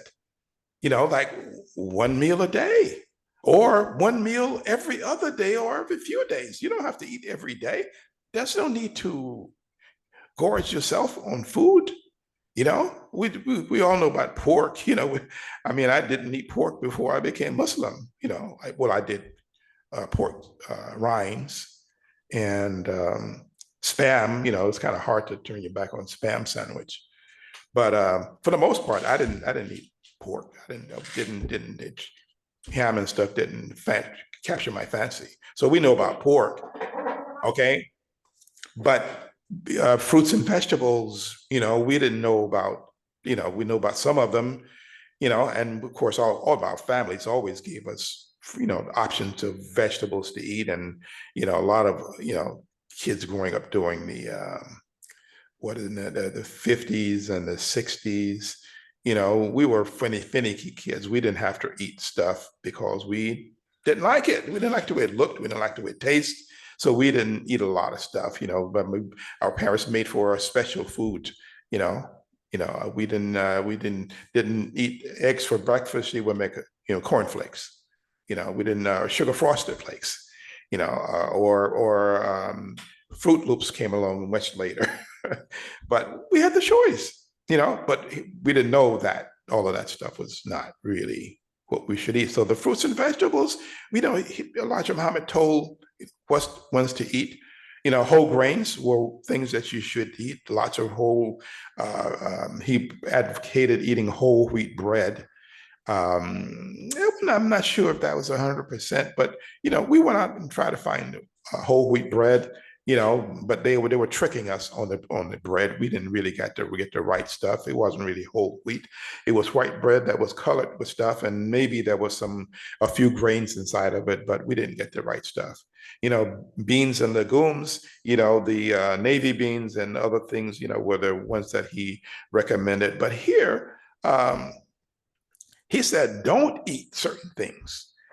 Now, if we had listened to this part of it, maybe we would have been a little bit better off. The sweet potatoes and white potatoes. He said they were too starchy. Don't eat them. Okay. He said collard greens and turnip greens were harmful to our digestive system. A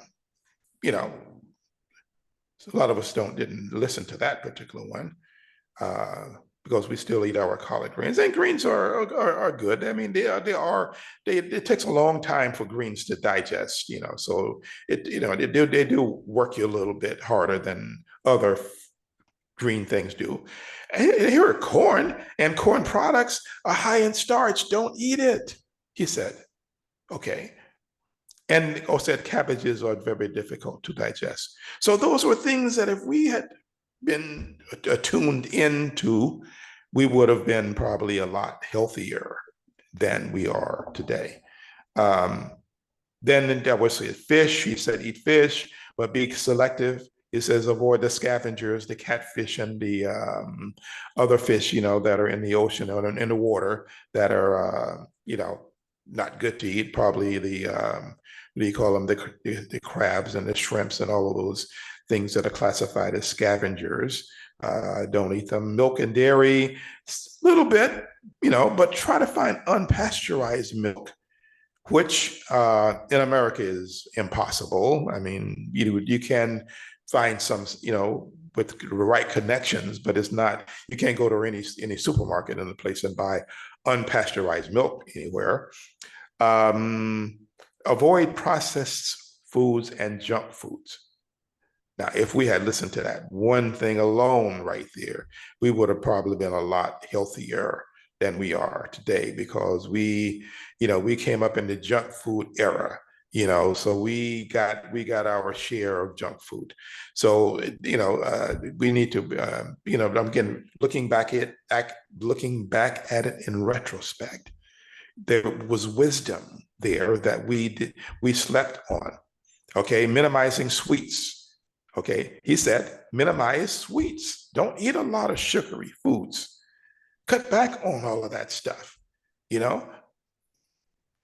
could have been we wouldn't have had a lot of diabetes amongst us if we had done that. And of course, the spiritual connection with food. He says, don't eat, is not just not a thing of physically nourishing the body, but it's a spiritual thing that we need to have the energy from somewhere so we can pray, to make dua, to go to Hajj, to do all of the things that are part of our spiritual life. We need to do that. And minimize minimal meat intake. Minimal meat intake. He encouraged eating a little bit of meat, not a whole lot, because the meat has a lot of stuff in it that is not healthy. And of course, we found out, today that a lot of the food processing is bad. They're putting hormones and all kinds of stuff into the food, and it's really wreaking havoc with us, our bodies, because when you eat the meat, you're eating the hormones that are in the meat. But the same thing is true for chicken. I didn't ask about chicken, but the same thing will be true for chicken and all of the other things that go, except for the things that come out of the ocean. I think tilapia was one of the fish that you should not be eating a lot of. It is a genetically modified fish. So which diet would, if in retrospect now, which diet do you think Elijah Muhammad would have endorsed if you looked at his eating pattern or were the things that he recommended, and the question that, the answer I got back from the question was, he would endorse many aspects of the Mediterranean diet because it allowed for the grains, it allowed for the kind of things that he had as a part of his diet, the vegetables, the beans, all of the things that are part and parcel of the way in which he advocated things. So the Mediterranean diet emphasizes whole natural foods, moderation in eating, and the plant-based foundation of things. So that's, if anyone ever asked that question, what he recommended would have been closer to that way of eating. So any questions on that so far? Okay, then I'm going to shift over. Okay, here's a conclusion here. The same thing as on the previous slide, for the most part. So,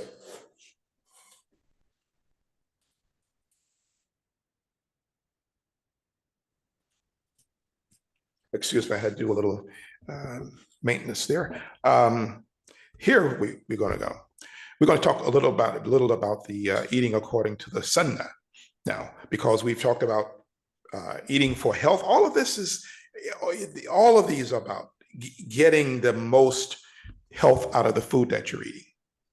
So if we talked about the son of the Prophet Muhammad, okay, peace and blessings be upon him, it involved the practices that not only promote spiritual well-being, okay, that's very important that we can have food in our bodies that will allow us to transcend things that are worldly and get our spiritual life together, intact, enhanced, enlightened, okay?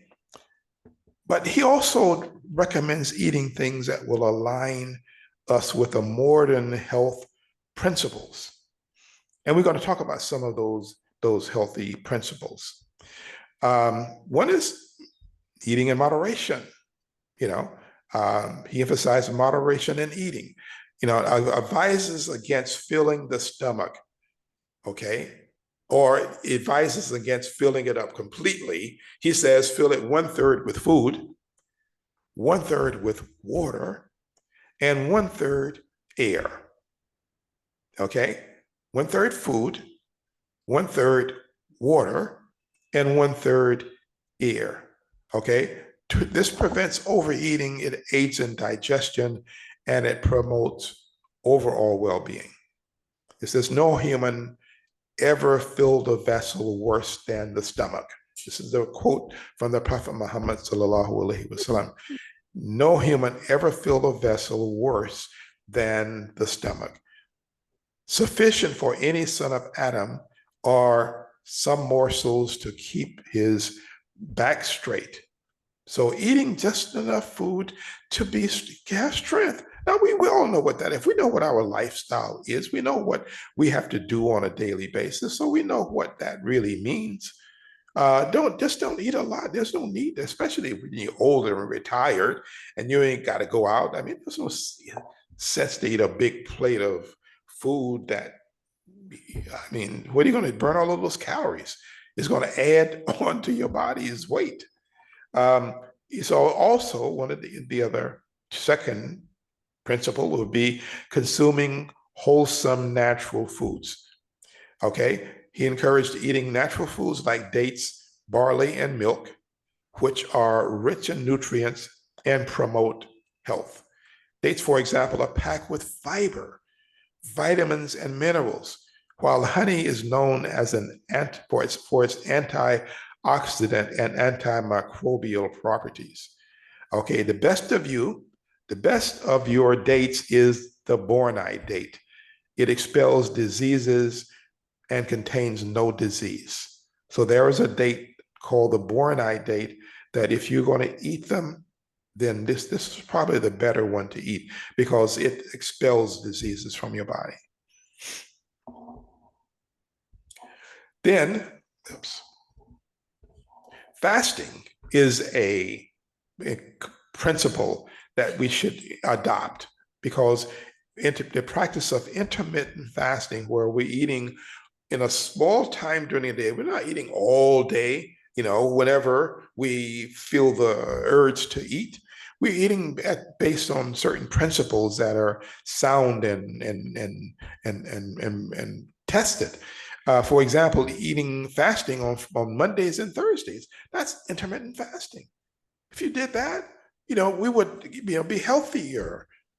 If you can adopt other days of fasting. You can, if every day of the week can be a intermittent fasting day. If you define it to be such. Okay, so the month of Ramadan is, we know Ramadan when it comes, what we're supposed to do, but we also don't know that we are not supposed to do certain things, which is like overeat ourselves. We eat more food than we drink water, and we get into problems because of that. Eating slowly and mindfully. Okay. The Prophet Muhammad said that you should eat slowly, and what he did, the Prophet Muhammad ate slowly, sallallahu alaihi wasallam. He ate slowly and he chewed his food thoroughly. And this, when the food is, well maculated with saliva and everything, that it helps with the digestion, and it helps to avoid overeating. When you eat slowly, you tend not to eat a whole lot of food, because your mind will send you signals that, okay, you're good, you got plenty of food. But when you eat fast, your body doesn't have a chance to, send out those messages that, okay, you can slow down now. You got it, I'm good. I'm good. We need to listen to our bodies. Well, first, eat slowly. Mindful eating fosters a stronger connection to the food, and it encourages gratitude. That when we know that the food that we're eating is coming from his bounty, even though he gave us the ability to go out to the market and to have the money to go out and buy what we want, but the food that we're bringing in, we're eating it because it's going to nourish our bodies, help us to be able to wake up in the morning and pray, to help us to go out and do things and have the energy to be able to worship. Okay, when you overeat, when you eat, mention the name of Allah, Bismillah, okay, and eat with the right hand and from the part of the dish that is nearest to you. So that's based on the principle that when you put the food in the table, that it's not just you eating, or you and your wife, you got a family, a group, and you might be all eating from the same plate, and the habit in America of everybody having their own plate is not always practiced by everybody in the rest of the world. Some people have a different culture, and which is better, Allah knows best. I'm not going to promoting culture, but I know that it is good to eat in a group. It brings about a lot of other important things that go on. When you drink water in sips. You don't gulp, down. You just drink it in smaller quantities. It helps with the digestion and the absorption of the water. And you should not drink water when you're eating. Okay, you should not drink water when you're eating. And certainly not cold water. If you have to drink a cup of tea or something hot, while you're eating, it's better. But cold water will just simply make the food you're eating, the fats in the food you're eating, solidify in your stomach, and they're not going to be the same. So you want the oils to be able to be digested and enter into your body, and as an oil, not as a grease. Eating together, yes, with the community emphasis is important, but we know, again, we are in a different culture, so that sometimes is not always easy to do.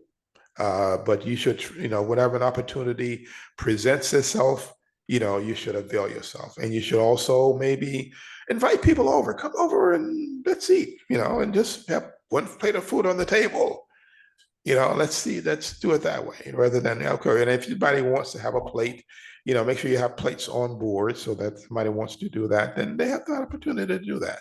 Everybody's not at that level just yet. Sunday eating, the Prophet Muhammad, peace be upon him, said, it is reported to advise, he advised that drinking water in moderations, and that the water that you're drinking should neither be too hot nor too cold. Okay, not too cold, nor should it be too hot. It should be moderate in temperature, which means warm. Okay, you should be drinking warm water. I fell into a habit. I was drinking, like putting ice cubes in water, because it somehow we mentally we want it. Water in the refrigerator, take it out, and your mind wants that. It doesn't associate equally as well taking a bottle of water out of the cabinet, beneath the cabinet, and just guzzling it, drinking it down, sipping it down. We need to go back to this sound principle. Drinking lukewarm water is very beneficial for digestion, overall health, and as very cold water sometimes can disrupt the digestive process. Consuming olive oil. We talked about olive oil before, but this is a Sunday as well. That olive oil has all of these beneficial chemicals, compounds in them, that if we took them into our body, we would be healthier for it.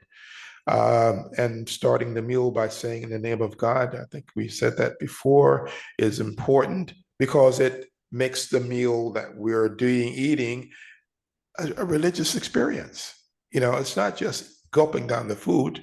We're making it into a part of our religion, that it's important that we, acknowledge that the food is not from us, but from God. Eating fresh seafood, eating fresh seasonal food. The Prophet Muhammad encouraged us to eat foods that are in season rather than eating foods that are out of season. For example, watermelon season has ended now, so we should not be eating a lot of watermelon this time of the year, that kind of thing. Pumpkins are in season, so we should be consuming lots of pumpkin, right? This is squash, pumpkin. This is a healthy food. He's going to say that in a minute. Dates, the tamar, the date is good to eat. And I mentioned the nuri dates, I think, before, but there's an ajwa date from Medina that he recommends eating. And he says, he who eats 7 ajwa dates every morning will not be affected by poisons and other magic stuff that people try to put on you. Okay, so 7, that's a little bit harder to do. Ajwa dates are not that commonly available everywhere. I think in Morocco we can find them pretty freely.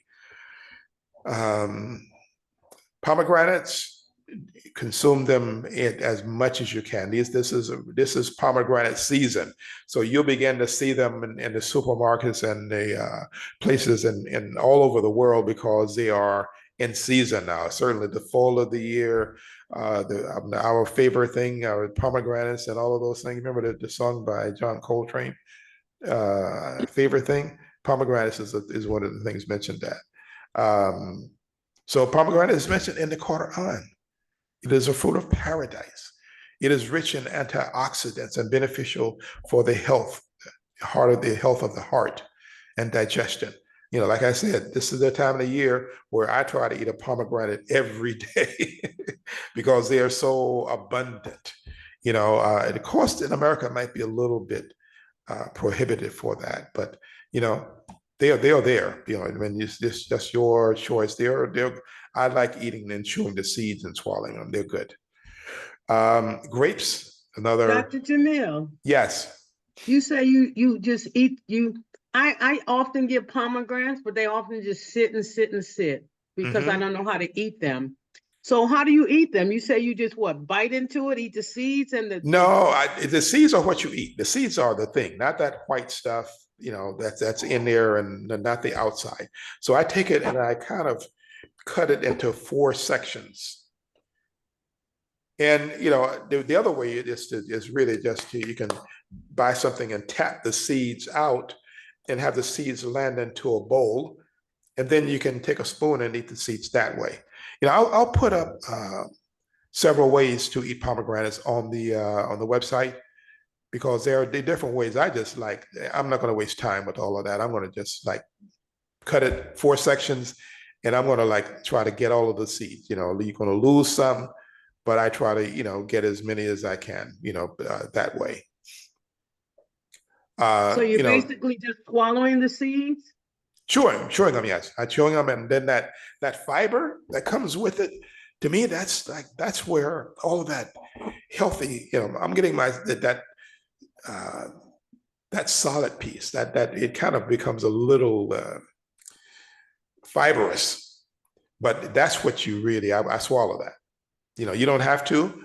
You can just chew it and get the juice out of the seeds, and then you're going to get all of the benefits from it in the juice.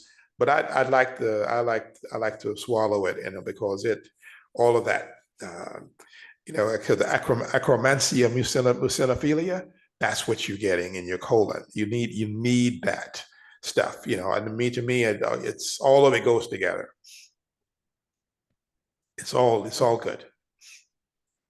All right, thank you. But I'll put up a how to eat pomegranates, on the site, so anyone want to do that. But yeah, they are. This is a, what do you call it? A true superfood. Yeah, definitely.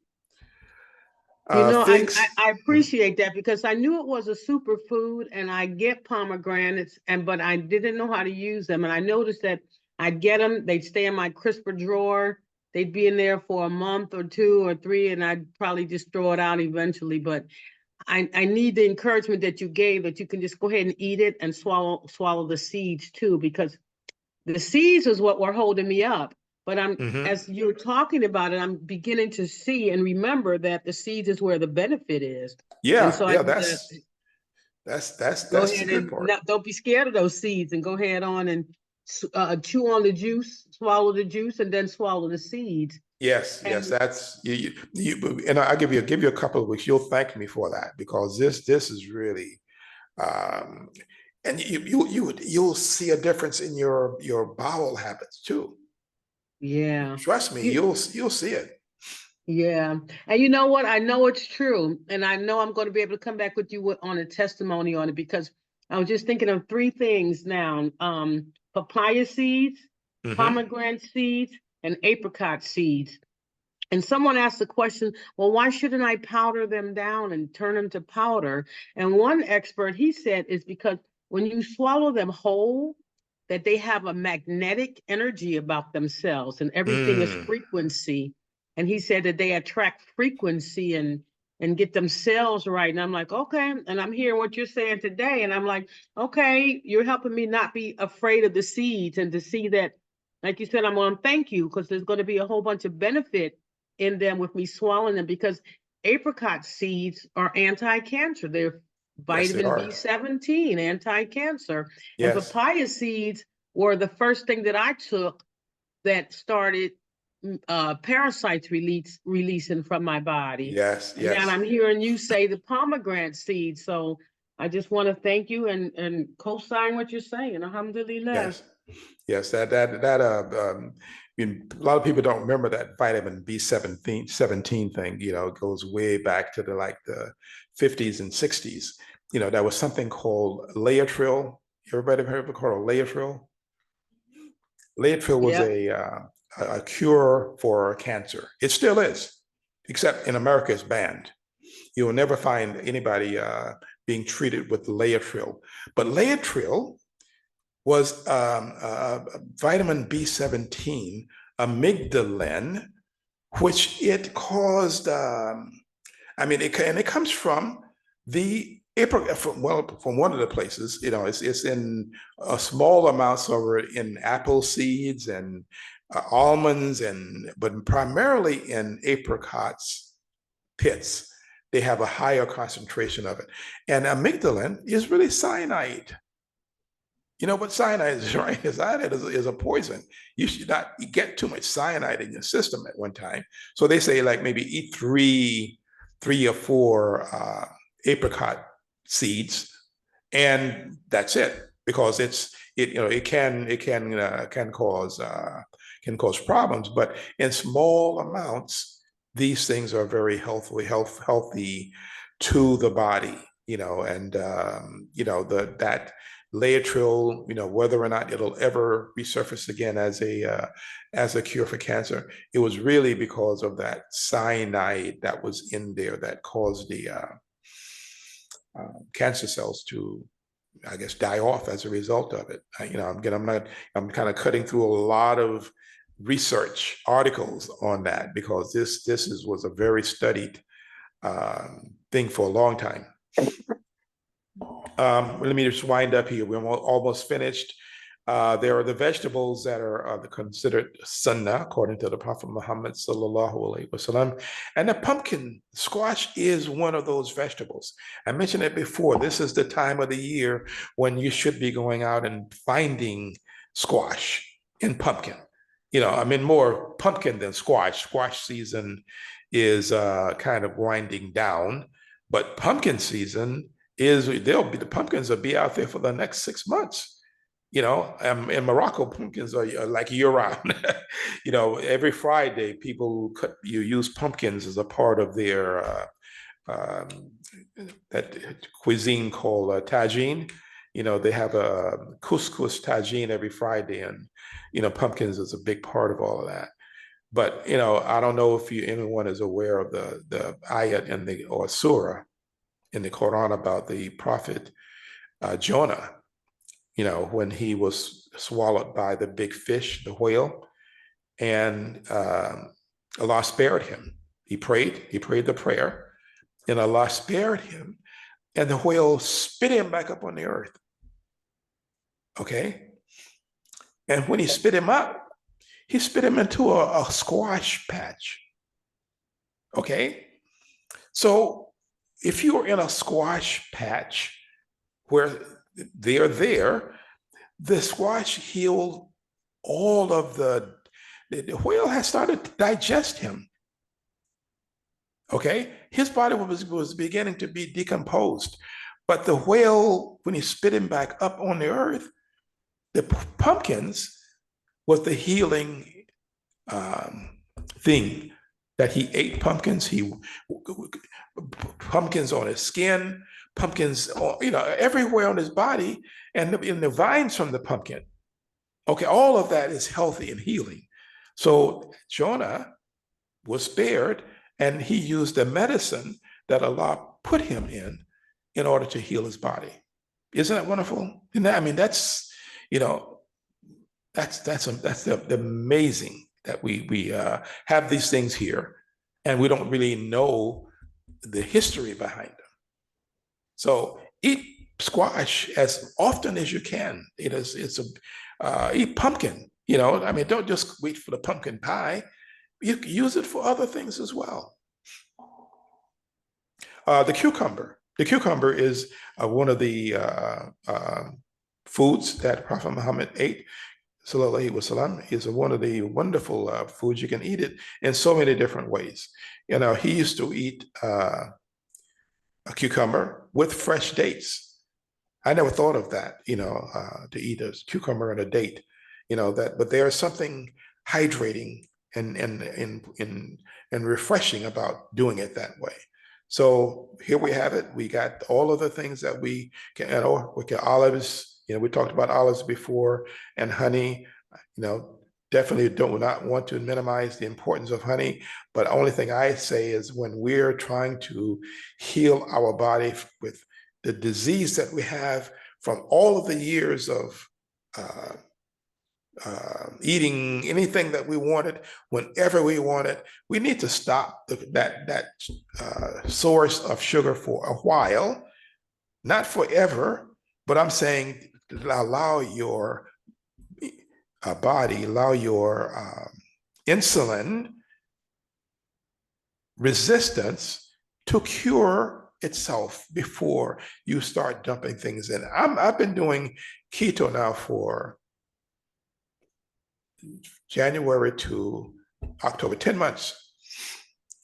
And I'm at a point now where I can decide which direction to go on. But I enjoy doing keto. To me, it's I have a limited perspective on things that I can eat, limited assortment of things, but I'm okay with that.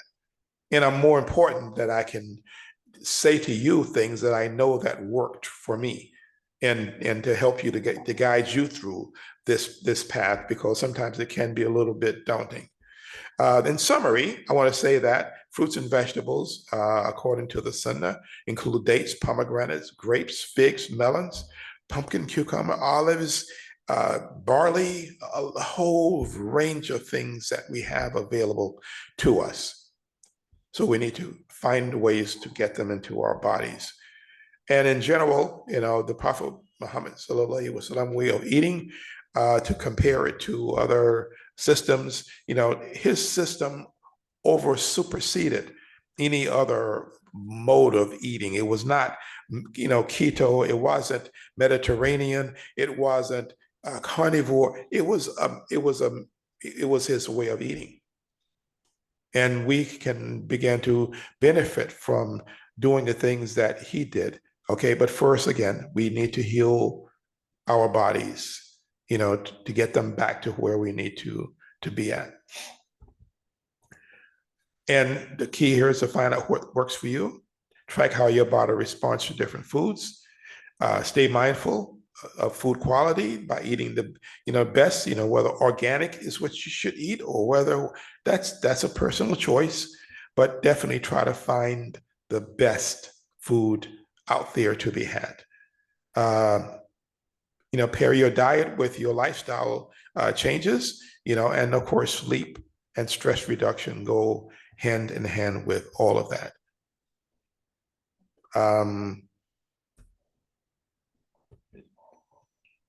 And of course, start your healing today. Don't wait until next month, next year. Start at some point to get your health back into where it once was, or where it can be the best that it can be at this stage in your life. Your food is a powerful medicine, so start making small changes to incorporate healing foods. You can also start by adding one thing a day, one of the things that was mentioned earlier today, into your diet, and go from there. And then your health is in your hands. The journey to healing begins with every meal that you eat, inshallah. Are there any questions? Everybody sleep? I'm still here. I just want to thank you 1 million times over for the immense amount of information and mental stimulation that you've given us so we can take back our health. And I'm just appreciative, and I'm actually optimistic about my health because of what you're sharing. So thank you very much. Alhamdulillah. Alhamdulillah, alhamdulillah. And I second that, Dr. Jamil. Jazakallah khairan. I want to add that so I started, I guess, about a month ago with you guys, you Dr. Jamil, and started doing some things. And I recently went back to the doctor because the blood pressure was like doing some stuff.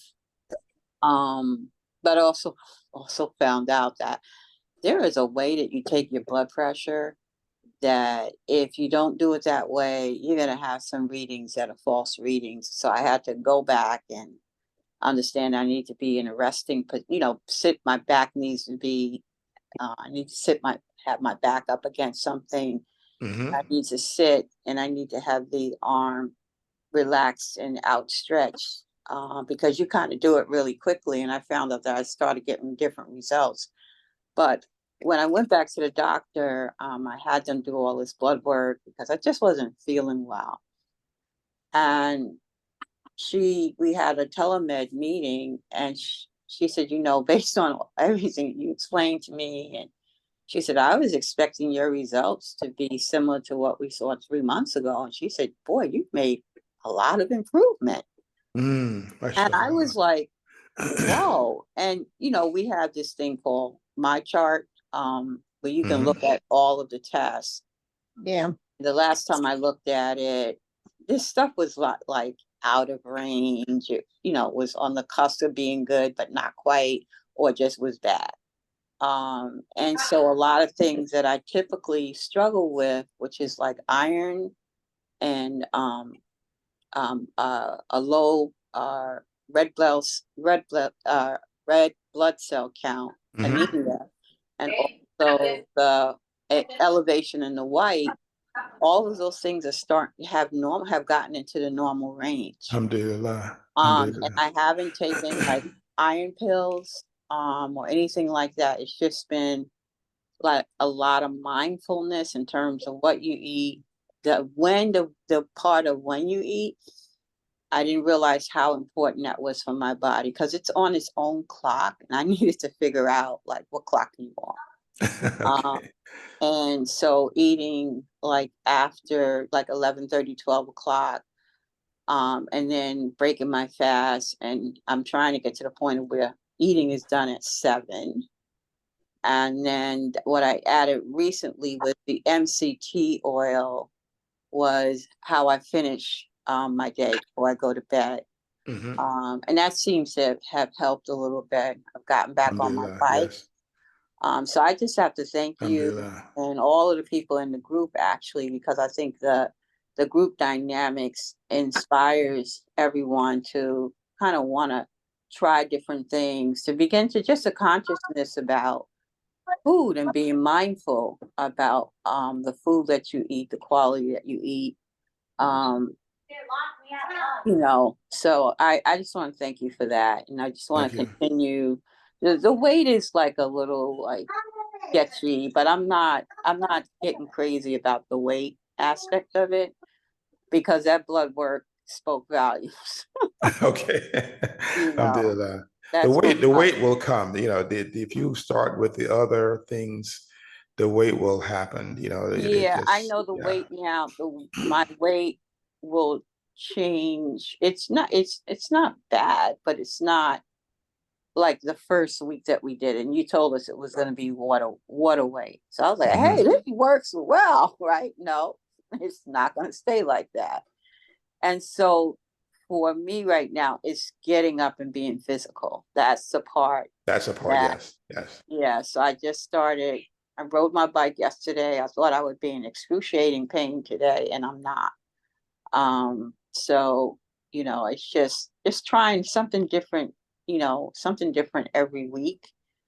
And just being strict about just mindfulness about, you know, what you eat. You know, I go in the store now, and instead of feeling depressed, oh, I can't have this, I can't have that, I flip that script and I'm like, you know, I don't have to make a choice about these things anymore. It's just like these aisles, I do not have to go down. So I don't have like the limited choice actually has been more helpful for me.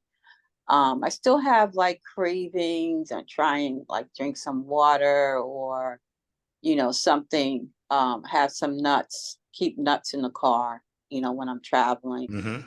But, you know, it's a lifestyle change. It's definitely a lifestyle change, but instead of looking at, oh, I'm deprived, how about you're enriched? Because the quality of the food that you're eating is giving you so much more benefit than what you had eaten before. That was like a, you know, like a sweet little thing, but then it wreaked havoc on the rest of your body. You know, so thank you. I don't want to keep too long in talking, but that's how it's helped me. Alhamdulillah. Thank you so much. Yeah. Thank you so much for that. Salam alaikum. This is Sister Linda. Alhamdulillah, sister, just keep it up. And you talking about exercise. I know that what I do, I exercise with other senior citizens, and we're like a family, and it's just fun. So Mm-hmm. I exercise 4 days a week. Some Yeah. of them exercise 5 and 6 days a week, and they do things on their own. But I already Mm-hmm. know my, I know what I'm not going to do, even though I know I need to do better. But there are some things I'd like to share, if I may, and that is one, when you go into the store and you're getting your fruits and vegetables, pay attention to the barcodes and the numbers that are on the fruit and vegetables. I don't know, Dr. Jamil, if you all ever talked about that. If it starts with a 3, that means it's GMOs, it's genetically modified, and your body doesn't know what to do with it. So when you ingest those kinds of foods, it causes havoc, and the body doesn't know how to digest it, and it causes things to happen. So never buy that starts with a 3, 4 and Mm-hmm. above. 9 is organic, but 4 and above means that it is a natural fruit. Also, people have to understand it takes your body 8 hours to digest food. Therefore, if you eat one grape, your body doesn't understand that's not a meal. It will start digesting just that one grape, which is why if your goal, like with me, my goal is to get rid of my weight. My weight is I've not been happy with my weight for a long time. And I kept thinking, but I'm exercising. It's not that the exercise, it's how you eat. So what I have done is I've changed some. Now you talk about cravings. I know what my downfall is. I love sweets. People that know me know, but I don't I am selective. My sweets are always expensive because I only like the best. And I tell them this is that has got to go. And once I realized that it takes 8 hours to digest food, if you eat a meal and it takes 8 hours to digest food, then your body doesn't need to, and you eat 3 meals a day, that means your body never gets a rest. And there's something wrong. And I always picture a little army in my body. And I'm thinking, my army doesn't get to rest. So therefore, it's causing havoc. So what I have done when they talk about the Mediterranean and how that intermittent fasting, because I'm not a morning person, so I never ate before noon anyway. But now I put it down to like there are a few hours in a day that I eat. I don't eat before it, I don't eat after it. And the discipline just comes from us being disciplined already, especially as Muslims. We pray 5 times a day. We fast during the month of Ramadan. Just the things, there's a discipline that Allah subhanahu wa ta'ala has already placed in us, which is what makes it easy. Even though we think it's hard, just don't think about it, let it go, and trust me, you will start doing things you will just be amazed at. So I'm telling you, when Alhamdulillah. you just, so I've stopped snacking. If I want nuts, I eat it during that period of time. Mm-hmm. I'm getting the weight off, and I've been complimented. I don't know what you're doing, but I'm just seeing and noticing different. And I didn't think people could, excuse me, could see it because I'm getting on the scales and it's saying that I'm losing weight, but I'm not really seeing it. And again, it's because of the way that we're built. Also, when you talk about your blood pressure, there was a special on the television the other day, and it was talking about the Fitbits. And when I say that, just any of those uh, watches that read your readings, Yeah, data watches. they were never designed to read our readings. And I got to questioning about the blood pressure. I don't like the automatic ones. I like the ones where they do it manually because Manually, yes. sound, because our melon changes the dynamics of our readings. Furthermore, by the time with some of our readings on those blood tests, that it's in a that it reads where they say it shouldn't be, we're already in a critical stage. So even when things start to go toward the high end, we need to start addressing and fixing them then, because our bodies are not the same. The And same. people I mean, yes. pay attention to that. We are not the same. You can't change what is. We are not the same. I hope that what I said was, helpful. Very good. Alhamdulillah. Very good. Thank you. No, we have not discussed the numbering issues with regard to produce, or, we've discussed barcodes and things like that and what's on the label, but we haven't really covered that. So inshallah, maybe next week we'll have a discussion on that. Thank you. Is anyone else with any comments, feedback? I know it's late and everybody's got things to do, and I really appreciate your time that you take to spend with us. I'll try and post the slides from today's discussion so that you will have access to it, and you can take it, write down your shopping list when you go to the store and start buying some of these foods based on what it is that you want to do. Get rid of the inflammation. Get rid of it. You don't need it. I just want to add, happy birthday, Sister Nadia. Alhamdulillah. That's good, mashallah. If there are no further questions, discussions, I will sign off for today. And thank you again for your time, your effort. If you think that I'm giving you too much information, you need me to cut back on it and cut back on the time, because I know this does take a reasonable amount of time out of your day. Let me know, so I know how to approach it in the future. When I start preparing for a talk, I start out with just a few things that I want to say, and then it kind of mushrooms and it goes into all of the different directions. And before I know anything, I says, wow, this is a lot. But mashallah, Allah knows best. He inspires me to do this. Thank you so much. Thank you. Jazakallah Also, khair. Thank you so much, Dr. Jamil. Okay. yeah. Alhamdulillah. Thank you so much. Wa alaikum salam. Rahmatullah wa barakatuh. Until next week, inshallah, we'll see you then. Assalamu alaikum. Assalamu alaikum. And to others, goodbye.